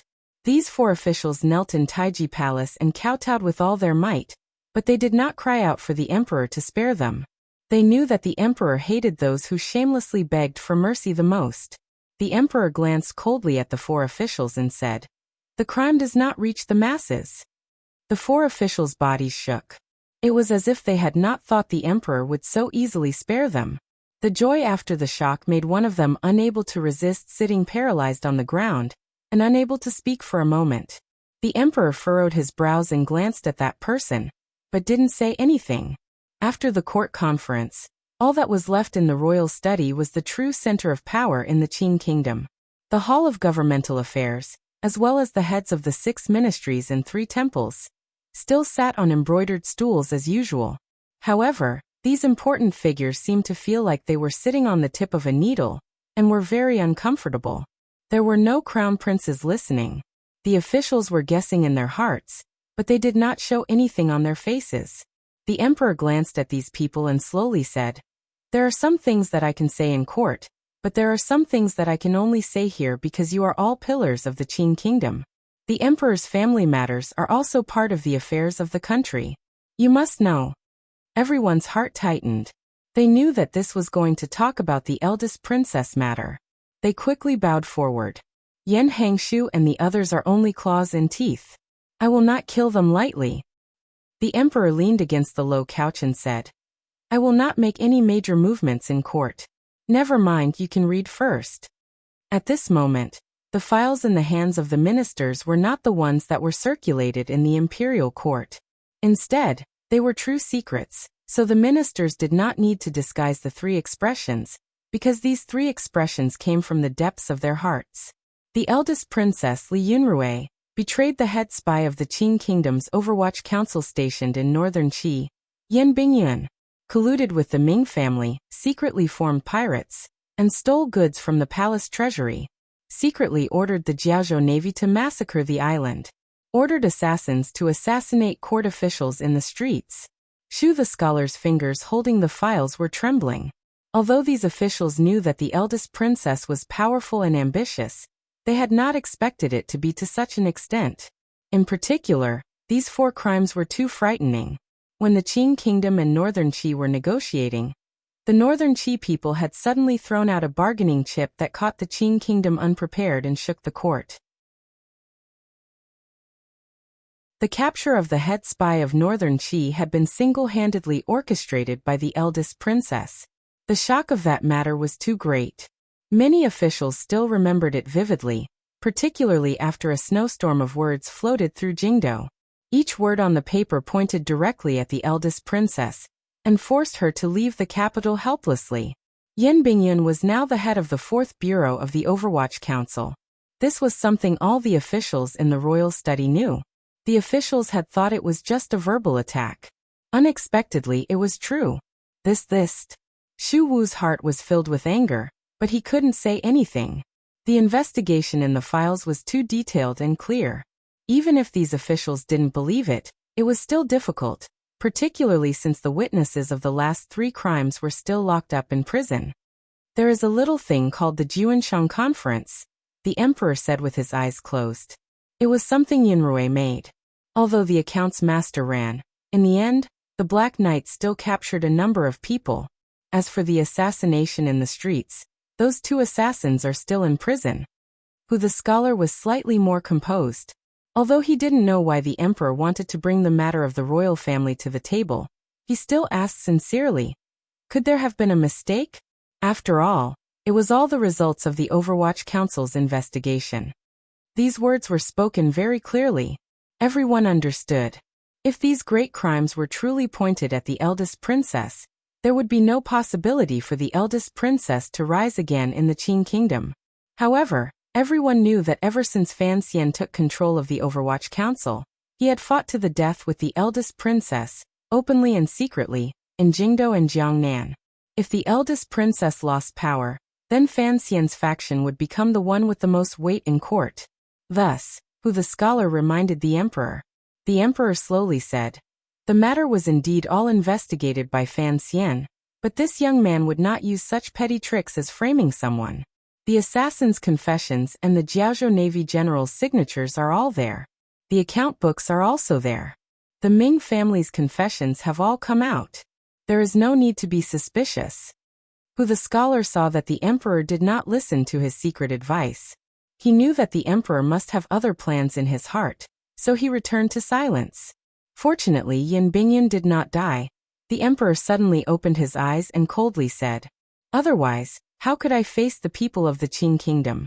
Regardless of whether it is the soldiers in the army or the secret agents of the Overwatch Council, they are all good men who have risked their lives for the Qing Kingdom.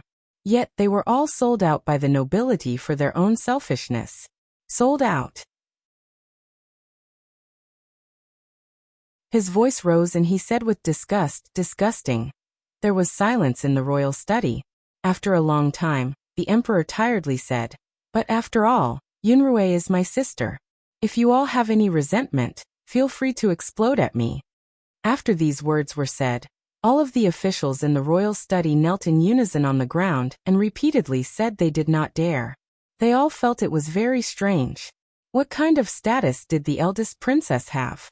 Who would dare to force the emperor to use Qing law to sentence her to death?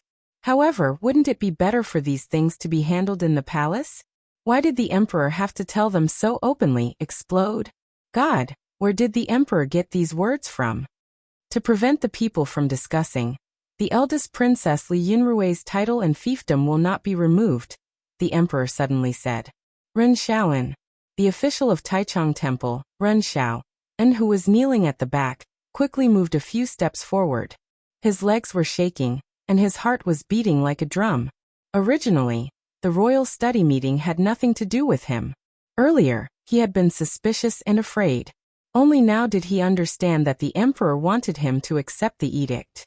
Taichung Temple managed the daily lives of the members of the royal family, and all palace etiquette. I am here. The eldest princess has occasionally caught a cold. She has entered the side courtyard of the royal family in the west of the city to rest. Unless there is an edict, no one is to disturb her. She will be watched by the Overwatch Council. The emperor paused and then slowly closed his eyes. Tiredly, he said, when the great river's dikes have been completely repaired, that is when she can come out.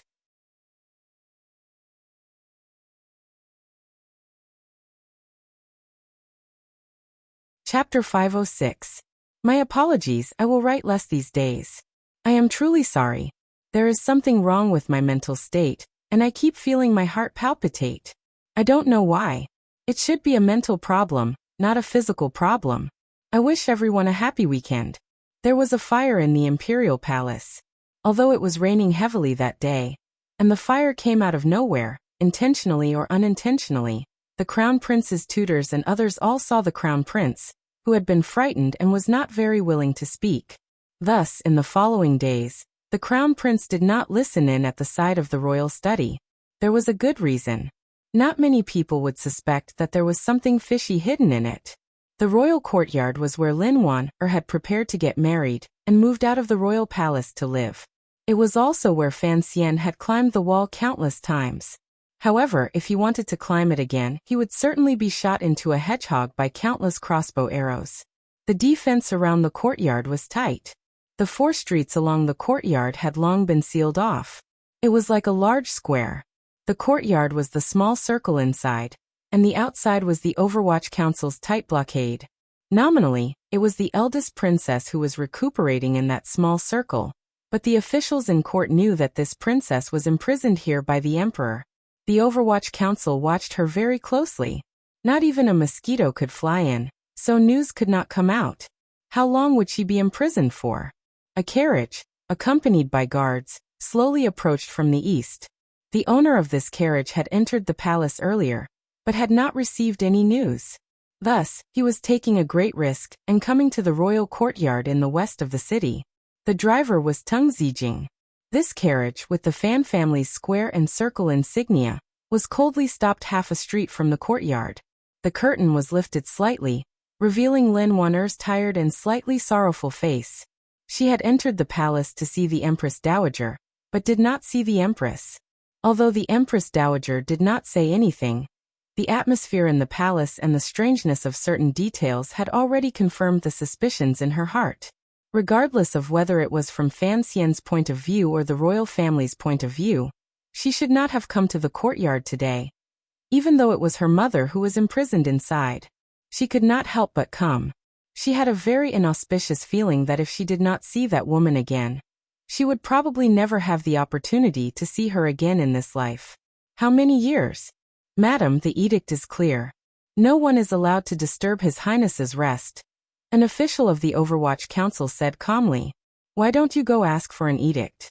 After a few rounds of negotiations, Fan Manor's carriage still could not go any further. Lin Wan'er sighed and returned to the carriage. She knew that she should not have come, but she shook her head and said, I understand.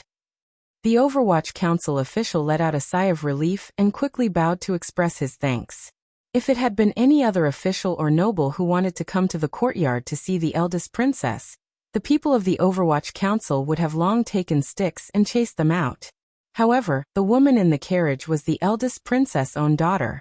Most importantly, she was the wife of the commissioner of the Overwatch Council, Fan Xian. This latter identity made it so that no one in the Overwatch Council dared to be the slightest bit rude. Lin Wan'er didn't seem to hear what he was saying. She stared blankly at the familiar garden in the distance and slowly lowered her head. Tears flowed uncontrollably from her eyes as she silently prayed for her mother. The fact that the eldest princess had been placed under house arrest naturally caused a great shock in the court. No one would underestimate the secret influence this woman had over the Qing court politics during these dozen years, as well as the control she and the people around her had over the court. Since the eldest princess had not died, no one knew what would happen in the future.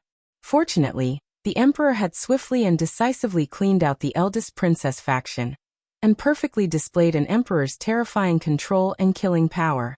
Not many people were worried that there would be any major changes in court politics. Some factions felt happy from the depths of their hearts, such as the Overwatch Council, the Hall of Governmental Affairs, and Taichung Temple. Many people felt afraid. They didn't know when they would be invited to the Overwatch Council for tea. Many people felt excited. They felt that it was not a waste of their lives to be able to see the emperor and princess, brother and sister, fall out with each other. There were also some people who felt sad and hurt. Sad and hurt for different reasons. For example, Lin Wan-er was sad because of her mother-daughter relationship. For others, it was because they had lost many opportunities to climb higher. However, everyone had a common understanding. Of all the factions, it should be the second prince who was the most terrified and sad. Fan Xian had used 2 years to bring the connection between the eldest princess and the second prince to the surface, and beat the second prince's faction into a frenzy. Everyone knew that the second prince's true support was the eldest princess. Now that the eldest princess had lost power and been placed under house arrest, what would the second prince do? Not many people knew the relationship between the eldest princess and the crown prince, including the second prince. Thus, in the manner, the second prince was just as everyone guessed. He was shocked, sad, disappointed, hurt, and terrified. He crouched on the chair and unconsciously held a piece of pastry in his hand. He didn't send it into his mouth. His fingers tightened and squeezed the pastry loosely. His eyes unconsciously looked at the manor's front door. It seemed that at any moment, the eunuchs in the palace and officials of Taichung Temple would charge into the manor and capture him to house arrest. No matter what, the second prince could not understand why his father would suddenly attack his aunt. Furthermore, he was even more shocked by his father's silent attack and thunderous power. It was not until this moment that he finally understood that just because the emperor had not moved didn't mean he didn't have the power to move. It was just that he had been too lazy to move before. When the emperor moved, heaven and earth changed color. Silently, after a thunderstorm, the situation in Jingdo changed. The second prince didn't know what he was about to face. The emperor was very clear about his relationship with the eldest princess. Perhaps he would never have a chance to rise again in this life. He sighed and placed the pastry on the plate beside him. With a pained smile, he accepted the handkerchief and wiped his hands. Gazing at Wang Fei Yiling, beside him, he said, "If there are any problems, presumably, for the sake of your great-uncle, father won't make things difficult for you." There was a faint layer of worry in Yiling-er's bright eyes. She knew why her husband had been obediently staying in the manor these few days, constantly preparing to be captured. However, she couldn't comfort him, nor could she do anything to help him. The power in the second prince's hands that he could rely on was the Yi family. In the days after the eldest princess was imprisoned, he didn't have any open or secret communication with the Yi family. He knew that each and every one of his actions was being watched by the palace. He was not prepared. More accurately, after his aunt was suddenly beaten into the dust, he didn't have the courage to do anything. He was worried that his strange actions would make his father even angrier. For the sake of his own life, it was better to be quiet. Imprisonment, at least, was not death. The second prince obediently waited for the arrival of the end in his manor. The people of Jingdo, up and down the court, were also waiting for the day the second prince was finished. Everyone waited for a long time, but there was still no edict from the royal palace. This reality inevitably made everyone feel puzzled and endlessly speculate. At this moment, an edict came out of the palace. Everyone was so shocked that they couldn't say a word. The news reached the manor. The second prince was so shaken by this edict that he fell straight off his chair. Boundless unexpected joy and boundless puzzlement turned into boundless shock in his mind. Why was this? The edict was written very clearly. The king of Nanzhao had just passed away. The emperor had specially ordered the crown prince, Li Chengqian, to go out on a tour on behalf of the emperor and to seal Nanzhao. Nanzhao. This was a vassal country that had been forcefully taken down by the Qing army 7 years ago. Its location was remote, there was a lot of poisonous miasma, and the roads were difficult to traverse. It was thousands of li away. A round trip would take at least 4 months. Although Nanzhao had been peaceful these years and saw the Qing kingdom as its master, the two countries had a close relationship.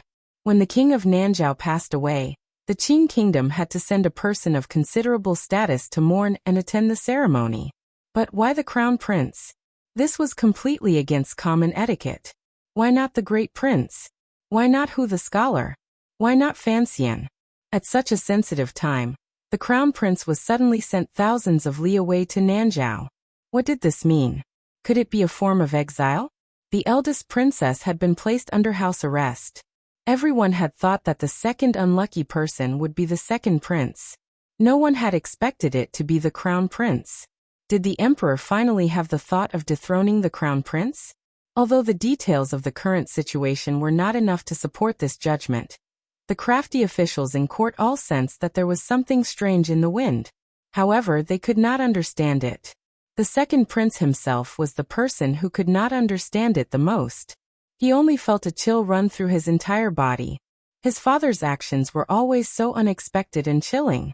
The way he did things was like flowing clouds in the sky. No matter how hard he tried, he could not figure out the traces. After the second prince's shock, he became even more well-behaved.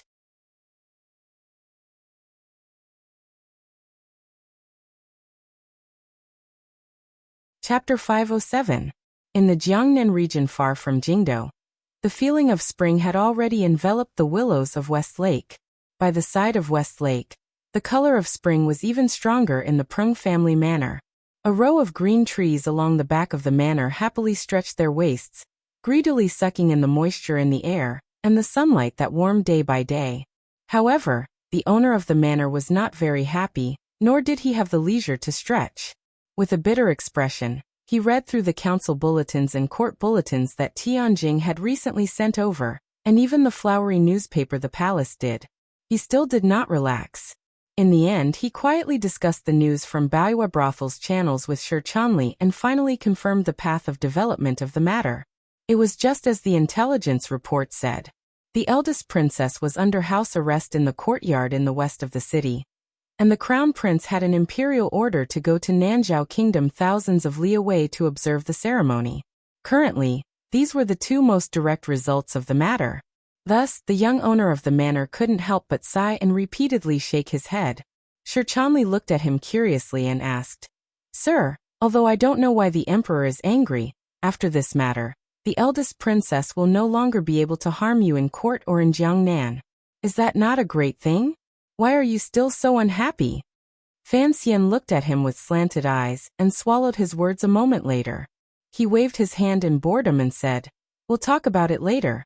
You should hurry back to Suzhou and keep an eye on Baoyue Brothel." Shi Chanli left with a head full of confusion. Wang Qinian, who knew the inside story of this matter, flashed in. He stood quietly behind Fan Xian and watched as he once again examined all of the intelligence reports from Jingdou. He did not make a single sound. He didn't make a single sound because he knew why Fan Xian was troubled. "I worked so hard to set up such a trap. Yet in the end, this is the result," Fan Xian said somewhat helplessly. The danger this time was great. In the end, that woman still survived. Why exactly is this so? Wang Qinian glanced at him from the side and thought, after all, the eldest princess was his mother-in-law. So her words were inevitably a bit cold-blooded. To be able to stand between the eldest princess and the emperor, and suppress the bomb that Fan Xian had used so much strength to detonate, it could only be that old man who had been deep in the palace for a long time. However, Fan Xian still had many questions and doubts about the process of this matter. Soft-hearted. He furrowed his brows as he spoke. These words were not only criticizing the emperor for holding back in the end, but they also represented his suspicions in a certain aspect.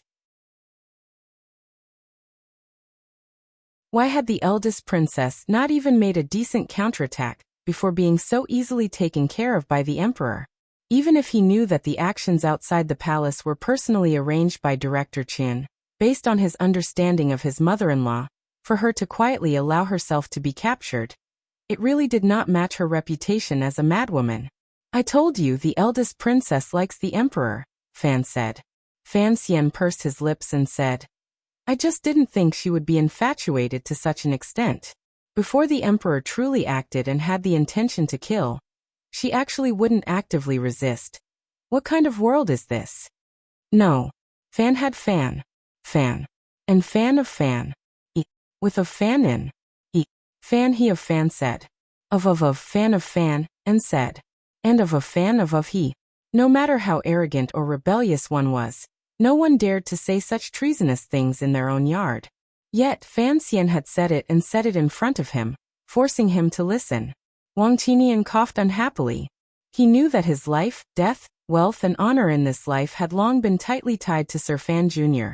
Sir Fan Jr. was not worried at all that he would betray him, which was why he had spoken so impudently in front of him. The plan to expose the scandal of the royal family and force the emperor to take action had been made by Fan Xian and Wang Qinian. This was an important matter. The other members of the Qinian unit had not received a hint of it.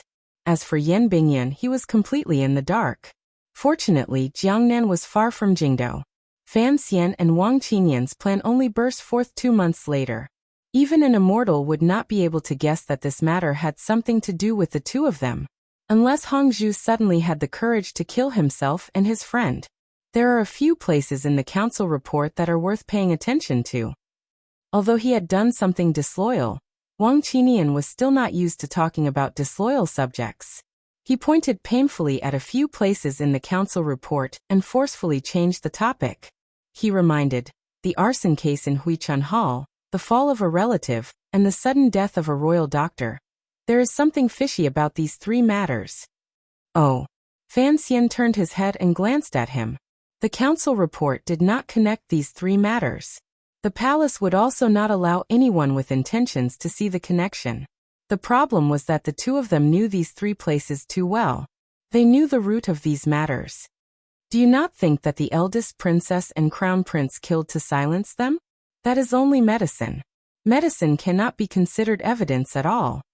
The wrinkles on Wang Qinian's forehead were very deep. The eldest princess and crown prince are not stupid. Why would they do such foolish things during an investigation in the palace? This is also what I find strange. We kept these people alive for the emperor to interrogate. Fan Xian seemed to be deep in thought. But it is clear that the emperor did not interrogate them. How could he determine that matter? Also, he pointed at the paper and said seriously. The palace didn't find anything. The eldest princess probably won't take the blame. These 3 cases, who did it? Fan Xian furrowed his brows. Thinking about it now, it was indeed better for the 3rd bureau to be dead than alive. His original plan did indeed have some problems in this segment. Now, what he was thinking about was who had helped turn this situation into a complete dead end, leaving the emperor with no way to investigate, and only able to rely on his own suspicions to make the final decision. When they were still in Jingdou, he and Wang Qinian had faintly sensed that there was a power that seemed to be doing something similar to what they were doing. However, at the time, they were afraid of alerting the enemy and did not investigate closely. It shouldn't be anyone else. Wang Qinian sighed. Fan Xian also sighed and shook his head. Other than the one of us, there is no one else. The crown prince has gone to Nanzhou. The study did not remain calm for long. Fan Xian spoke of the question lingering in his heart. Based on the time, he should have already passed Yingzhou and continued south. Why do you think the emperor made this arrangement? The officials in the court must still be guessing, not understanding why the crown prince would be implicated in the matter of the eldest princess. But you and I are certain that His Majesty will not tolerate a son who shamed the royal family to inherit the throne. Going to Nanzhou to attend the ceremony. Will Chengqian be able to come back? Wang Qinian was silent, not daring to answer this question. Fan Xian smiled and glanced at him. You and I have done who knows how many things that implicate the 9 clans. There is no harm in discussing it. Wang Qinian forced a smile. He knew that Fan Xian was once again reminding him of how shameless his intentions were. He shook his head and said, I don't think anything will happen along the way. Even if the emperor has the intention of deposing the heir, He would not choose this time to throw it out. That makes sense. Fan Xian gently slapped the table. My thoughts are the same as mine. Our emperor wants to be wise and powerful, to leave his name in the annals of history. He has done everything he can to suppress this matter, and does not want it to become a laughing stock. The crown prince's trip to Nanzhao this time is to get him out of Jingdo and slowly plan the deposing of the heir. The second reason is, he furrowed his brows and suddenly thought of the poisonous fog that pervaded Nanzhao. 7 or 8 years ago, when Yan Xiaoyi led the army to conquer the south, the casualties of the soldiers were all because of this scourge. The miasma has invaded the body, the crown prince's body is gradually weakening. Wang Qinian said this and suddenly realized that he was indeed becoming more and more daring. Fan Xian forced a smile and continued. If it really is what you and I think, the emperor is indeed powerful. A complicated expression flashed through his eyes, but Wang Qinian did not notice it. Regretfully, it was not completely successful. Fan Xian sighed. Why do you think the eldest princess did not die? This was the second time today that he had openly expressed regret. Wang Qinian felt it was strange. The eldest princess had already lost power. After all, he was her son-in-law. Regardless of whether it was from the perspective of human relations, he should not have said such things. Wang Qinian didn't know that ever since Fan Xian entered Jingdo, he had unconsciously feared the eldest princess. When dealing with other people, he could use schemes and power to compete. However, when dealing with a powerful figure praised by the world as crazy, it was difficult for Fan Xian to guess what kind of crazy reaction she would have. This kind of uncertainty gave Fan Xian a headache. Particularly with the change in the Jingdo palace, Fan Xian still found it difficult to believe such an ending. The eldest princess was on the brink of death, so why did her powers not carry out a final counterattack? What about the elders of the military? What about Yan Xiaoyi's attitude? If the matter had happened too quickly and the military did not have time to react, then what about Yi Luoyun? Fan Xian knew better than anyone about Yi Luoyun's position in the Juanshan conference. In Suzhou, he had also been scared out of his wits by that broken-down sword. Even if the Juanshan conference was a loose organization, the eldest princess would certainly not be as weak as it seemed now. Earlier, he had analyzed the eldest princess's crazy and abnormal love for the emperor with Wang Qinian. That was just an excuse Wang Qinian used to convince himself. He did not believe it. However, there were some things in this world that perhaps people did not believe were the truest reasons.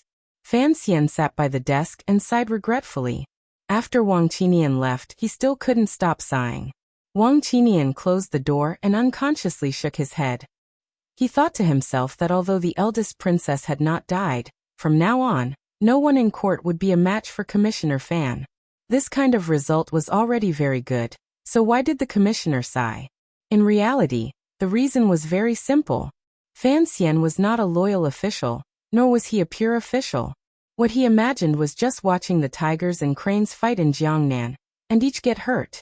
He wanted the eldest princess to fall from power, but he also did not believe the emperor. What he sighed was that the emperor's methods seemed to have come faster and more powerful than he had imagined.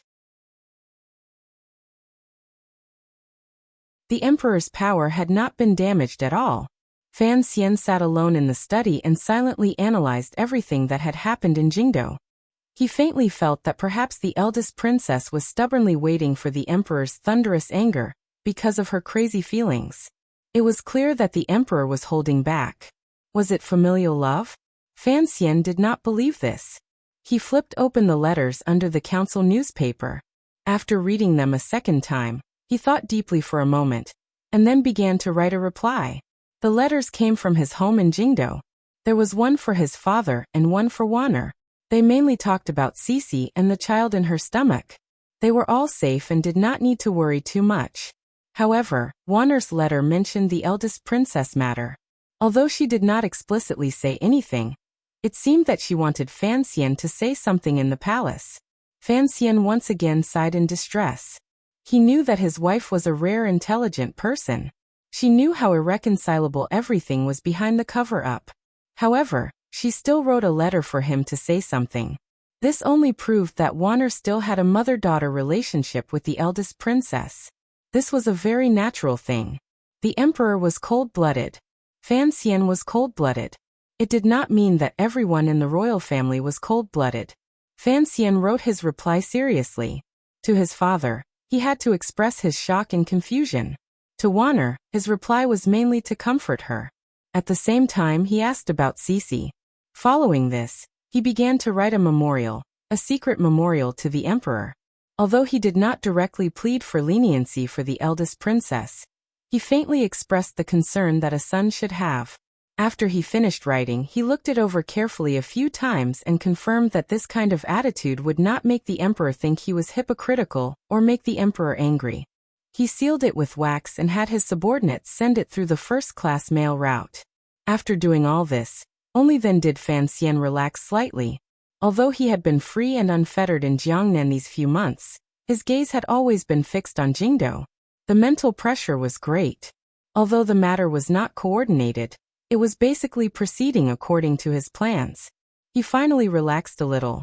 Pulling open a drawer in the secret room, he took out the process of the 3 workshops of the palace treasury that 7th Yi, and he had spent more than a year copying out and spaced out. Although this process was not everything in the palace treasury, Fan Xian knew that if this thing actually made its way to northern Qi, it would have terrifying consequences. He narrowed his eyes and thought to himself that although he and Qin Pingping had unconsciously worked together to play the emperor once, in the end, they had only played around with the details.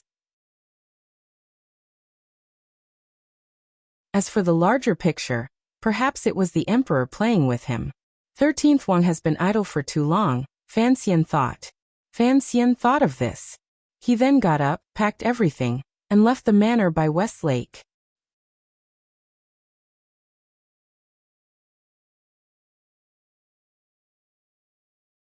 Chapter 508. I've been having heart palpitations lately, and it's hard for me to concentrate on writing. Please forgive me. I'll take a day off next week to comfort myself. Thank you. As for the book review section, I don't mind criticism really. Of course, it's up to you whether you agree or not. Regardless of whether you are a debater or a debater, you can say whatever you want, but can't you be a little more gentle?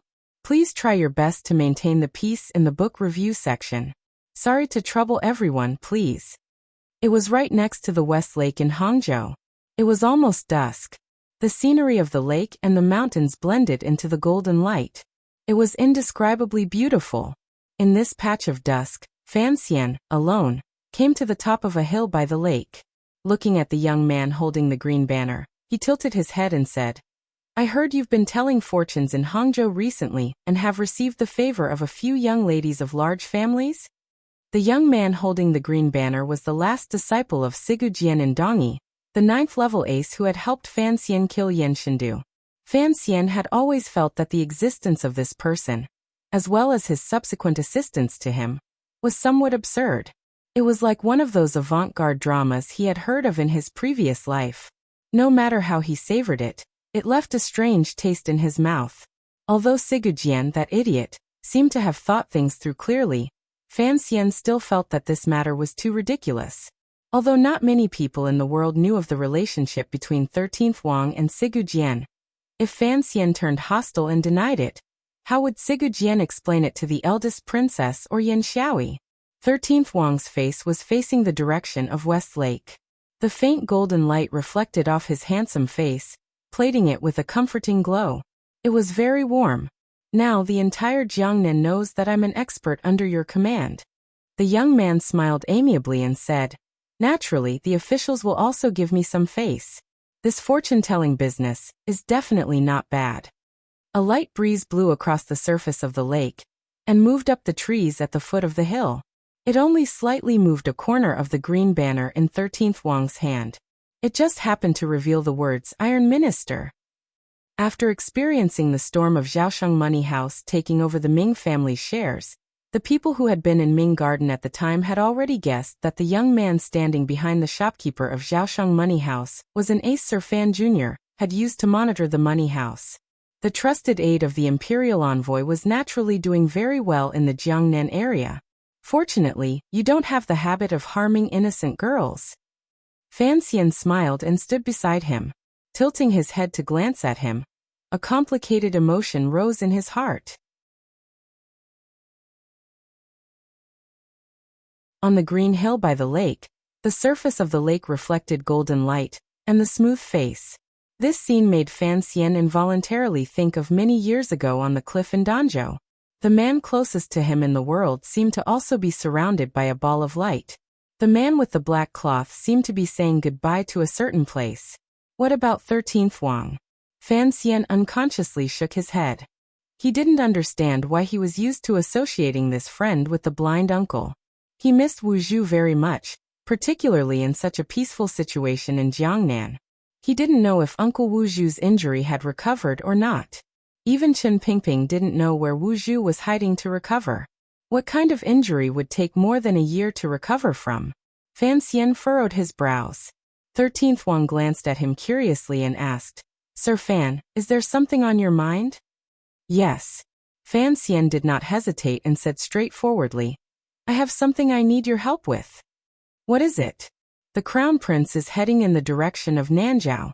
The road is shrouded in poisonous fog, and the path is dangerous. I am worried about his body, Fan Xian said with a calm expression. 13th Wang furrowed his brows slightly. His breathing became slightly heavier. After thinking for a long time, he slowly said, the Imperial Army, the Overwatch Council, and the Qing Kingdom's Tiger Guards. This kind of defense is very tight. Even if I die, I might not be able to get close to his body. Fan Xian smiled. You misunderstand what I mean. 13th Wang looked at him and didn't say anything. Help me bring an antidote pill to him. Fan Xian lowered his head slightly as if he was avoiding the thickening golden light on the surface of the lake. Help me protect him in secret and ensure his safety along the way. 13th Wang's brows furrowed even tighter. He had no idea why Fan Xian would suddenly give him this mission.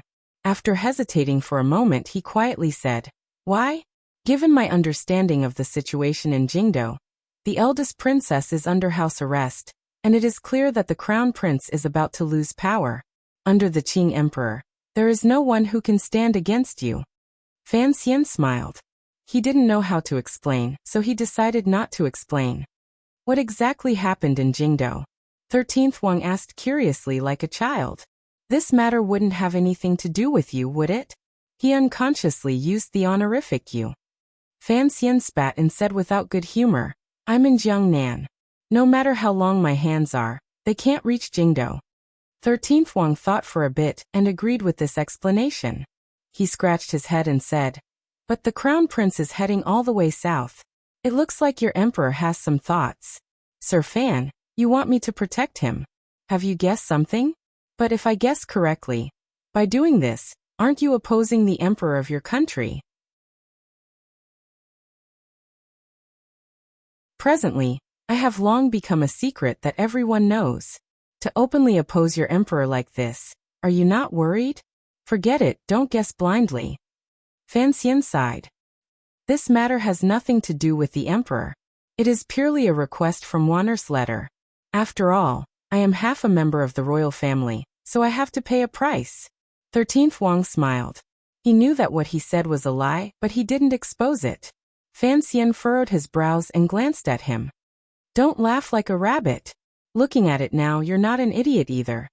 13th Wang spread out his hands and said, When have I ever been an idiot? When you killed the little archer. Fan Xian had long learned from 13th Wang about the specifics of the night attack on Yuantai camp. He knew of 13th Wang's bravery that day and had let out countless sighs of admiration. Now he repeated it again. Brave warriors die very easily. 13th Wang smiled self-mockingly. I'm probably only used to this kind of battle style. For some reason, Fan Xian suddenly thought of Lin Qingxia's role as the valiant general. Absurdly, he laughed to himself. Then, under 13th Wang's confused gaze, he gently patted his shoulder.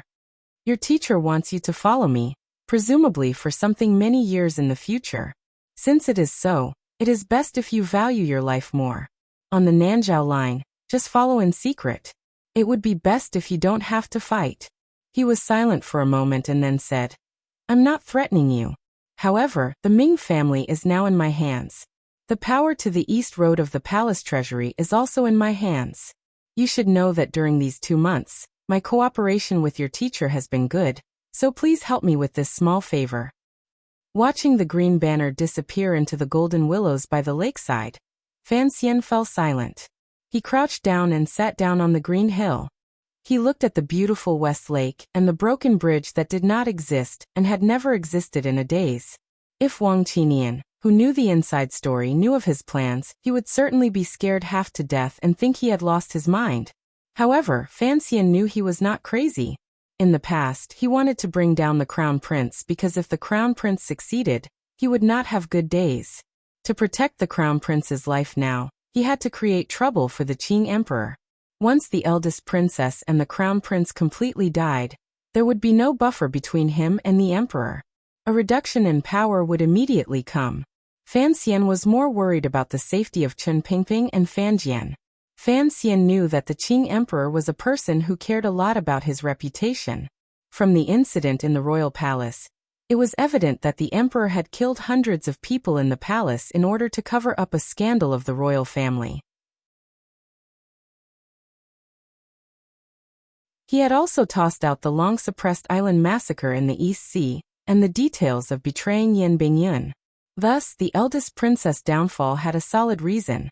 However, the emperor had gone around in circles. It meant that he did not want his reputation to suffer any damage. This was not a scandal of the royal family. It was a scandal of the eldest princess. That was all. The arrangements regarding the crown prince also made this clear. Presumably, the emperor was having a headache over how to depose the heir. He did not want to slap himself in the face. The crown prince had behaved innocently and peacefully these 2 years. What excuse could the emperor find? Many things would certainly happen on the trip to Nanzhao. Fan Xian had sent 13th Wang, a variable, to digest a portion of those things. Fan Xian was not stupid enough to protect the crown prince again. He just wanted to create some trouble for the emperor so that he would not notice him, Zhaoshang Money House, or the 2 elders behind him so early. He missed Uncle Wu Zhu. He knew that there were many people he cared about in the Qing kingdom. For these people he had to stay here. If it was just Fan Xian alone, he would not be afraid or worried about anything.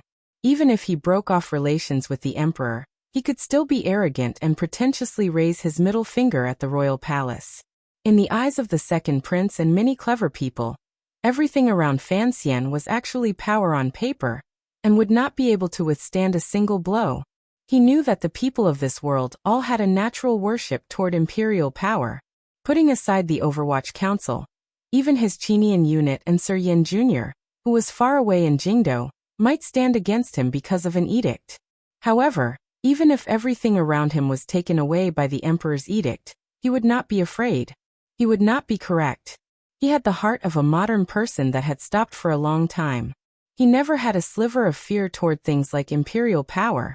He had the ability to consult with 7th Yi and organize a set of palace treasury processes. He was himself a 9th-level ace skilled in killing people. He still had the chest, the 419 Emperor's lover, and Uncle Wu Zhu. Fan Xian sat silently on the green hill beside West Lake and narrowed his eyes at the red sunset clouds in the distance.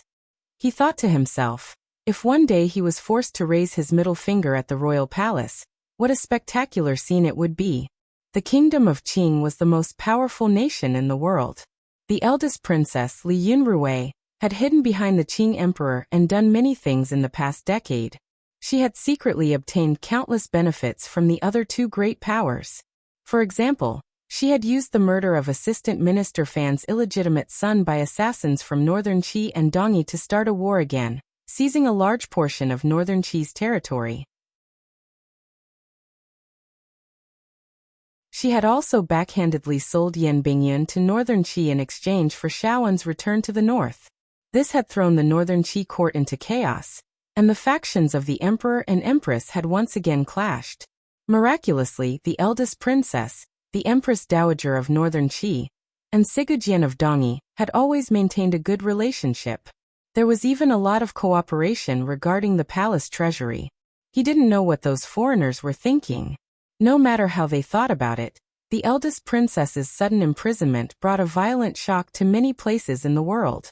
It made many people begin to think of useless things, such as Fan Xian beginning to shift his strategic focus to the Son of Heaven. In northern Qi and Dongyi, the lofty people would also give their own judgments. The great grandmaster in Dongyi had sent the last disciple he was most proud of to Fan Xian's side. He didn't know that this last disciple had been sent by Fan Xian to be a bodyguard. Of course, he didn't care about this right now. He was only concerned about the eldest princess' imprisonment. The air of spring was thick. The air of spring was thick, but Dongyi, located by the sea, was filled with a salty and wet smell. The warm currents and wind on the sea blew gently all year round, so the people in the city did not feel much gratitude toward this air of spring. In the center of Dongyi was the manor of the master of the city. It took up a large amount of land. The master of the city was responsible for all the specific business in the city. In this large and prosperous city, the so-called government affairs were actually business affairs.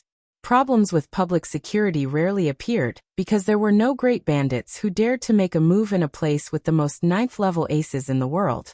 Other than the young Wang Qinian, everyone knew that the place that truly guided Dongyi forward and decided its survival was not in the manor of the master of the city. Instead, it was in the stretch of grass huts outside the city. The grass huts formed a concave shape. Strangely, the opening did not face the main road. On the contrary, it was against the large mountain in the back. If someone wanted to enter the grass huts, they would need to go around to the back of the mountain and follow the mountain path down. According to legend, this was the easiest way for Sigujian to test visitors. In the center of the concave grass huts was a large pit. The pit was filled with the swords left behind by the aces who had come to challenge Sigujian and ask for his guidance. Like a chaotic forest, they pierced toward the sky. It was not easy to become a great grandmaster who had just emerged. Fortunately, the trend of this challenge finally ended after the large pit gradually filled up. No one would be stupid enough to challenge Sigujian again. As for those who were that stupid, they had already died in the grass huts. This was the holy land that all martial artists worshipped, revered, and yearned for in their hearts, the Sword Hut. Some people also called it the Sword Grave. It was a beautiful name with a high realm. However, Sigujian would only use one name to describe the holy land beside his residence. The Sword Pit. This is a pit. A mocking voice rang out from the grass hut. The owner of the voice seemed to be very young. The Qing Emperor, that bastard, and Li Yunrui, that crazy woman, do they really think I am an idiot?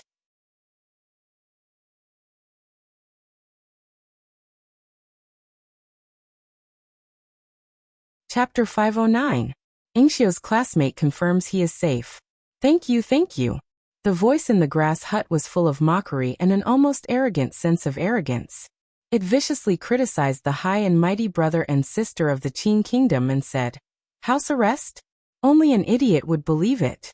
The two of them, one a god and the other a ghost, have been together for a dozen years. How could they suddenly turn against each other? If they turn against each other, they have to find a reason. Do the reasons the Qing court has thrown out now count as reasons?" Yin Jilan's knees hurt a little. He knew that his teacher was talking happily and had clearly forgotten he was still kneeling. He rubbed his knees and climbed up. His face was full of a bitter smile. He thought to himself that most of the time, his teacher's life appeared absurd, but he always had an admirable patience when it came to the big picture. In some small details, he also had a stroke of genius, such as his little brother disciple. However, his teacher's words had clearly become absurd again. Did he think that the major event that had happened in Jingdo was purely the Qing emperor and eldest princess who had nothing better to do, and were willing to lose the face of the royal family, to put on a show for the world to see? No matter what, Yin Jilan would not believe this. He said a few words to express his opinion. The great grandmaster in the sword hut fell silent. It was as if he felt that there was indeed something wrong with his judgment. In his heart, the Qing people, particularly the Qing royal family, were, without question, the dirtiest, most shameless, filthiest, lowliest, and black-bellied creatures in the world. It was not an easy matter for him to believe that such a large crack had appeared in the Qing royal family. He unconsciously thought that the Qing kingdom was preparing to make him a scapegoat again. This thought made him angry and sad. Thus, he was unable to listen to Yun Jilan's words. As the leading disciple of Sigujian of Dongyi, other than the 2 times he had been invited by the eldest princess to the Qing kingdom without success, Yun Jilan represented his teachers well the rest of the time.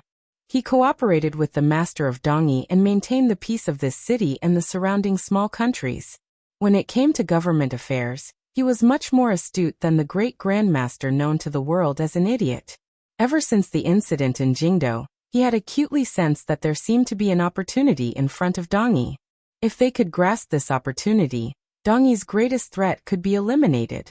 They would no longer have to be like a tree sitting on the fence, sacrificing themselves between the nobles of the Qing kingdom. In particular, the fact that the eldest princess was not dead made Yun Jilan even more certain of his judgment, and he very sincerely repeated it to his master. The grass hut once again fell silent. Sigujian didn't speak again. He was silent.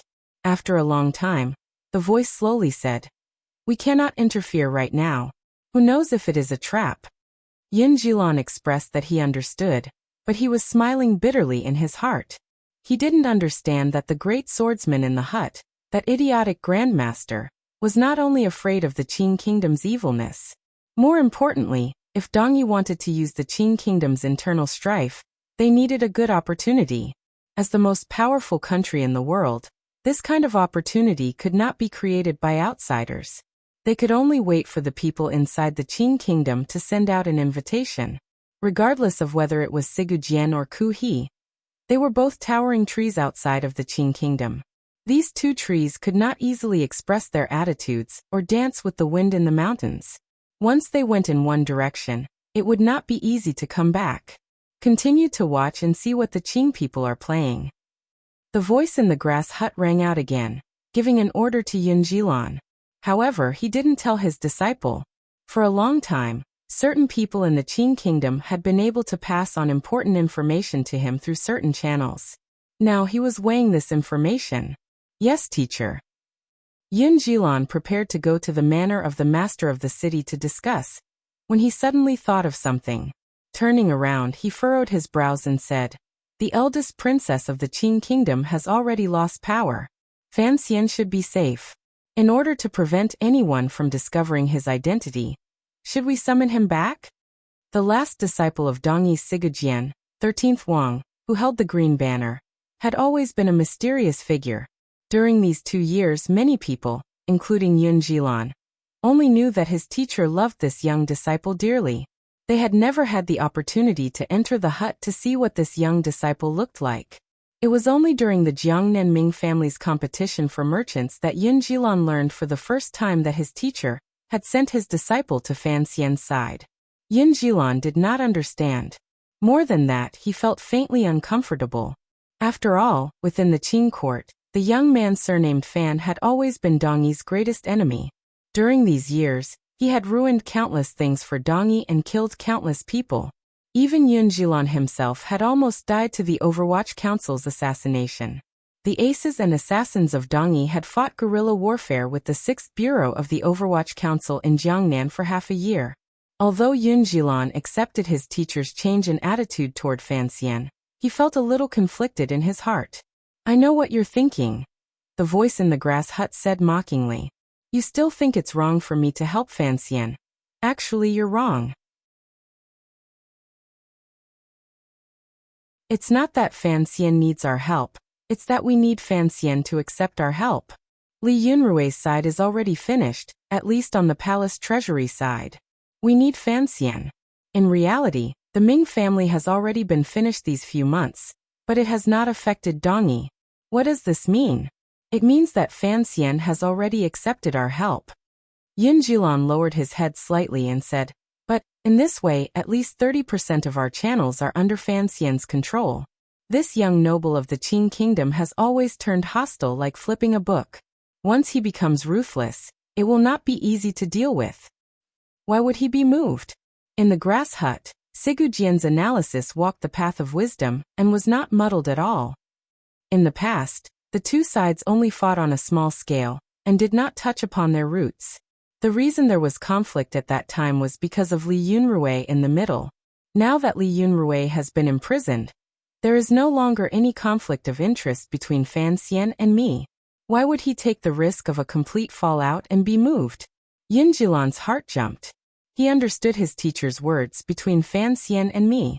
Didn't this mean that his teacher had already, at least on the surface, admitted that Fan Xian, that young man, had the right to sit on equal footing with him? In the past, we could trade with Li Yunrui. Now we can trade with Fan Xian. The voice in the grass hut rang out again. In the entire Qing court, the only people who do not fear the Qing emperor are these two. Remember, the Qing kingdom is not Fan Xian's. He has no reason to sacrifice his own interests for the benefit of the Qing kingdom. Yin Jilan thought about it and still did not understand. If Fan Xian was present, he would certainly give the grass hut a thumbs up and praise the idiot brother-disciple for his high EQ. Before the incident, I had your disciple throw his lot in with Fan Xian. This is the so-called attitude. The voice in the grass hut paused. The attitude has to be in place. So, let your disciple do things himself. Yin Jilan furrowed his brows slightly. He thought that mysterious and pitiful disciple had been thrown out by his teacher to work hard for Fan Xian. Was it just to express his attitude toward Dongyi? Of course, I had him go to the Qing kingdom for another reason. Yin Jilan's spirit rose. He didn't know what secrets he would hear next. The words that entered his ears startled him. After thinking for a while, he realized that the matter was indeed as it was. There was nothing more important than this matter. When the Northern Qi royal family rebelled, why was that Northern Qi woman able to hold her son and sit firmly on the throne, and turn a wailing Northern Qi into what it is today? Because Kuhi stood on her side. Why is it that Dongyi and the other countries are sandwiched between the two most powerful countries in the world, wavering left and right, suffering for the best, losing tribute and taking in silver? Why is it that the Qing kingdom's ruler and people are so ambitious, but they have never tried to use their powerful martial power to swallow Dongyi into their stomachs? Yin Jilan did not even need to think. With a glimmer of reverence he said, because Dongyi has you and the sword in your hand. Correct. Although the title of Great Grandmaster is meaningless, it is good to use it to scare people and as a killing weapon. The voice in the grass hut suddenly became lonely. Have you ever thought about what the world would be like if Kuhi died and I died? Yin Jilan felt a chill run down his back. As for such a scene, it was something that everyone in the world had thought about. However, no one dared to say it aloud. They knew that given the Qing kingdom's powerful military power and the hot-bloodedness of conquering borders rooted in the hearts of the Qing people, once two great grandmasters who did not belong to the Qing kingdom died, the entire world would certainly sink into chaos again. Putting aside Northern Qi, at least Dongyi would find it difficult to keep. He said sincerely and firmly, "Teacher, you will not die." What a joke! Who doesn't die in this world? The voice in the grass hut became more and more lonely. Even if I don't die, people will grow old. Kuhi is already so old, and I am not young either. Do you think that an old man at the end of his life, when he can't even hold a sword in his trembling hand, is still a great grandmaster? But, what does this have to do with little disciple entering the Qing kingdom? Yin Jilan was silent for a moment, and then asked the question in his heart. There have never been any great grandmasters in the world. The great grandmaster in the grass hut said coldly. The great grandmaster in the straw hut said coldly. It's just that since more than 30 years ago, we monsters have gradually appeared. There weren't any in the past, and I don't know if there will be any in the future. But at least for now, among the young experts in the world, there are only a handful of people who have the chance to approach this realm. Yin Jilan's heart jumped slightly as he watched the calmly closed door of the grass hut. The voice in the door laughed. It's a pity that you are old. It is very difficult for this to be possible. Many people have crawled out of the sword pit in Dongyi, including the most 9th-level aces in the world. If you want to talk about who has the opportunity to become a new generation of strange creatures, perhaps only your little disciple is. Yin Jilan opened his mouth slightly. He had once met 13th Wang face to face in Suzhou's Zhaosheng money house. At the time, he had learned that this little disciple had already entered the 9th level at such a young age. He had been very shocked, but he had always felt that his little disciple's realm was far from his.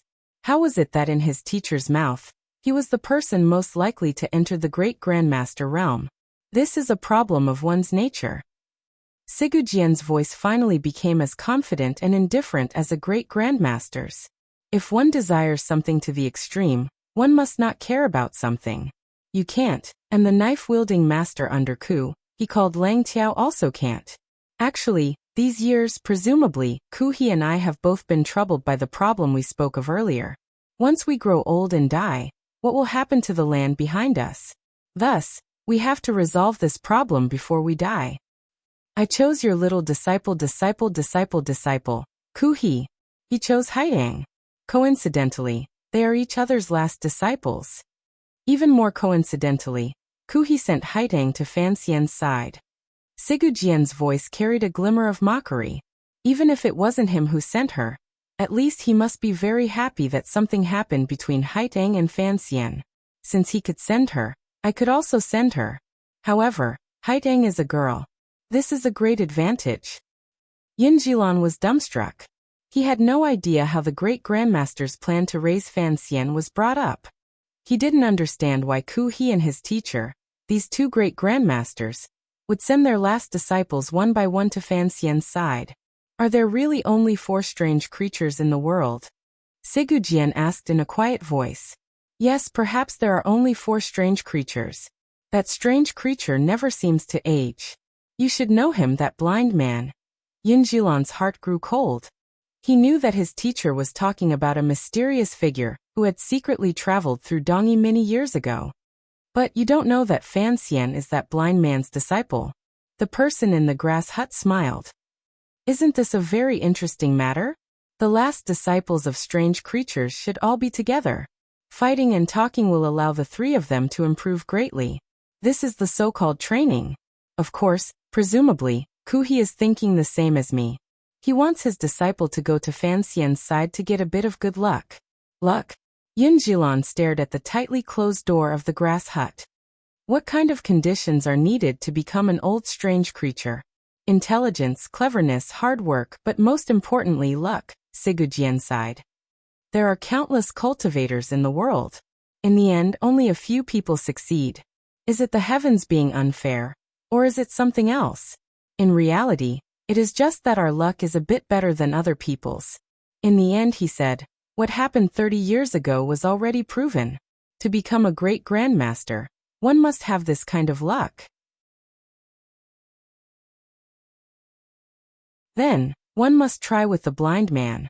However, no one can find where the blind man is. Since it is so, then one can only try the blind man's last disciple. Yin Jilan was confused by these mysterious words. A moment later, he asked the question he was most concerned about. Little brother disciple, Haitang Fan Xian. Teacher of these 3, who do you think is most likely to succeed?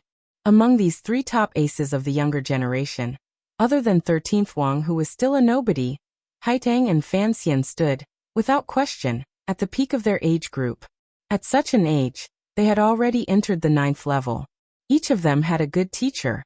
Furthermore, at different times of time, people always thought they were Tianmai. Thus, when people discussed who would be the next great grandmaster, the first thing they thought of was Fan Xian and Haitang duo. Haitang. Sigujian's judgment came very simply. Because she is very good. She is very fast. Then youngest disciple. It is also possible that the clarity of that child's nature is not below Haitang's. What about Fan Xian? The person in the grass hut was silent for a moment. Fan Xian is the least likely. Why? Although he loathed Fan Xian, Yin Jilan still unconsciously raised an objection. Although his realm is still lingering around the 9th level, and is very unstable, not as good as Haitang duo, given the speed of his improvement, it is truly inhuman. According to my observations, it is rare to see a young person as determined as him in this world. As for hard work, although he was born into a powerful family, he has cultivated continuously since he was young and has endured hardship. All the conditions are met, But Fan Xian is missing the most important link, Sigu Jian concluded. He has no heart.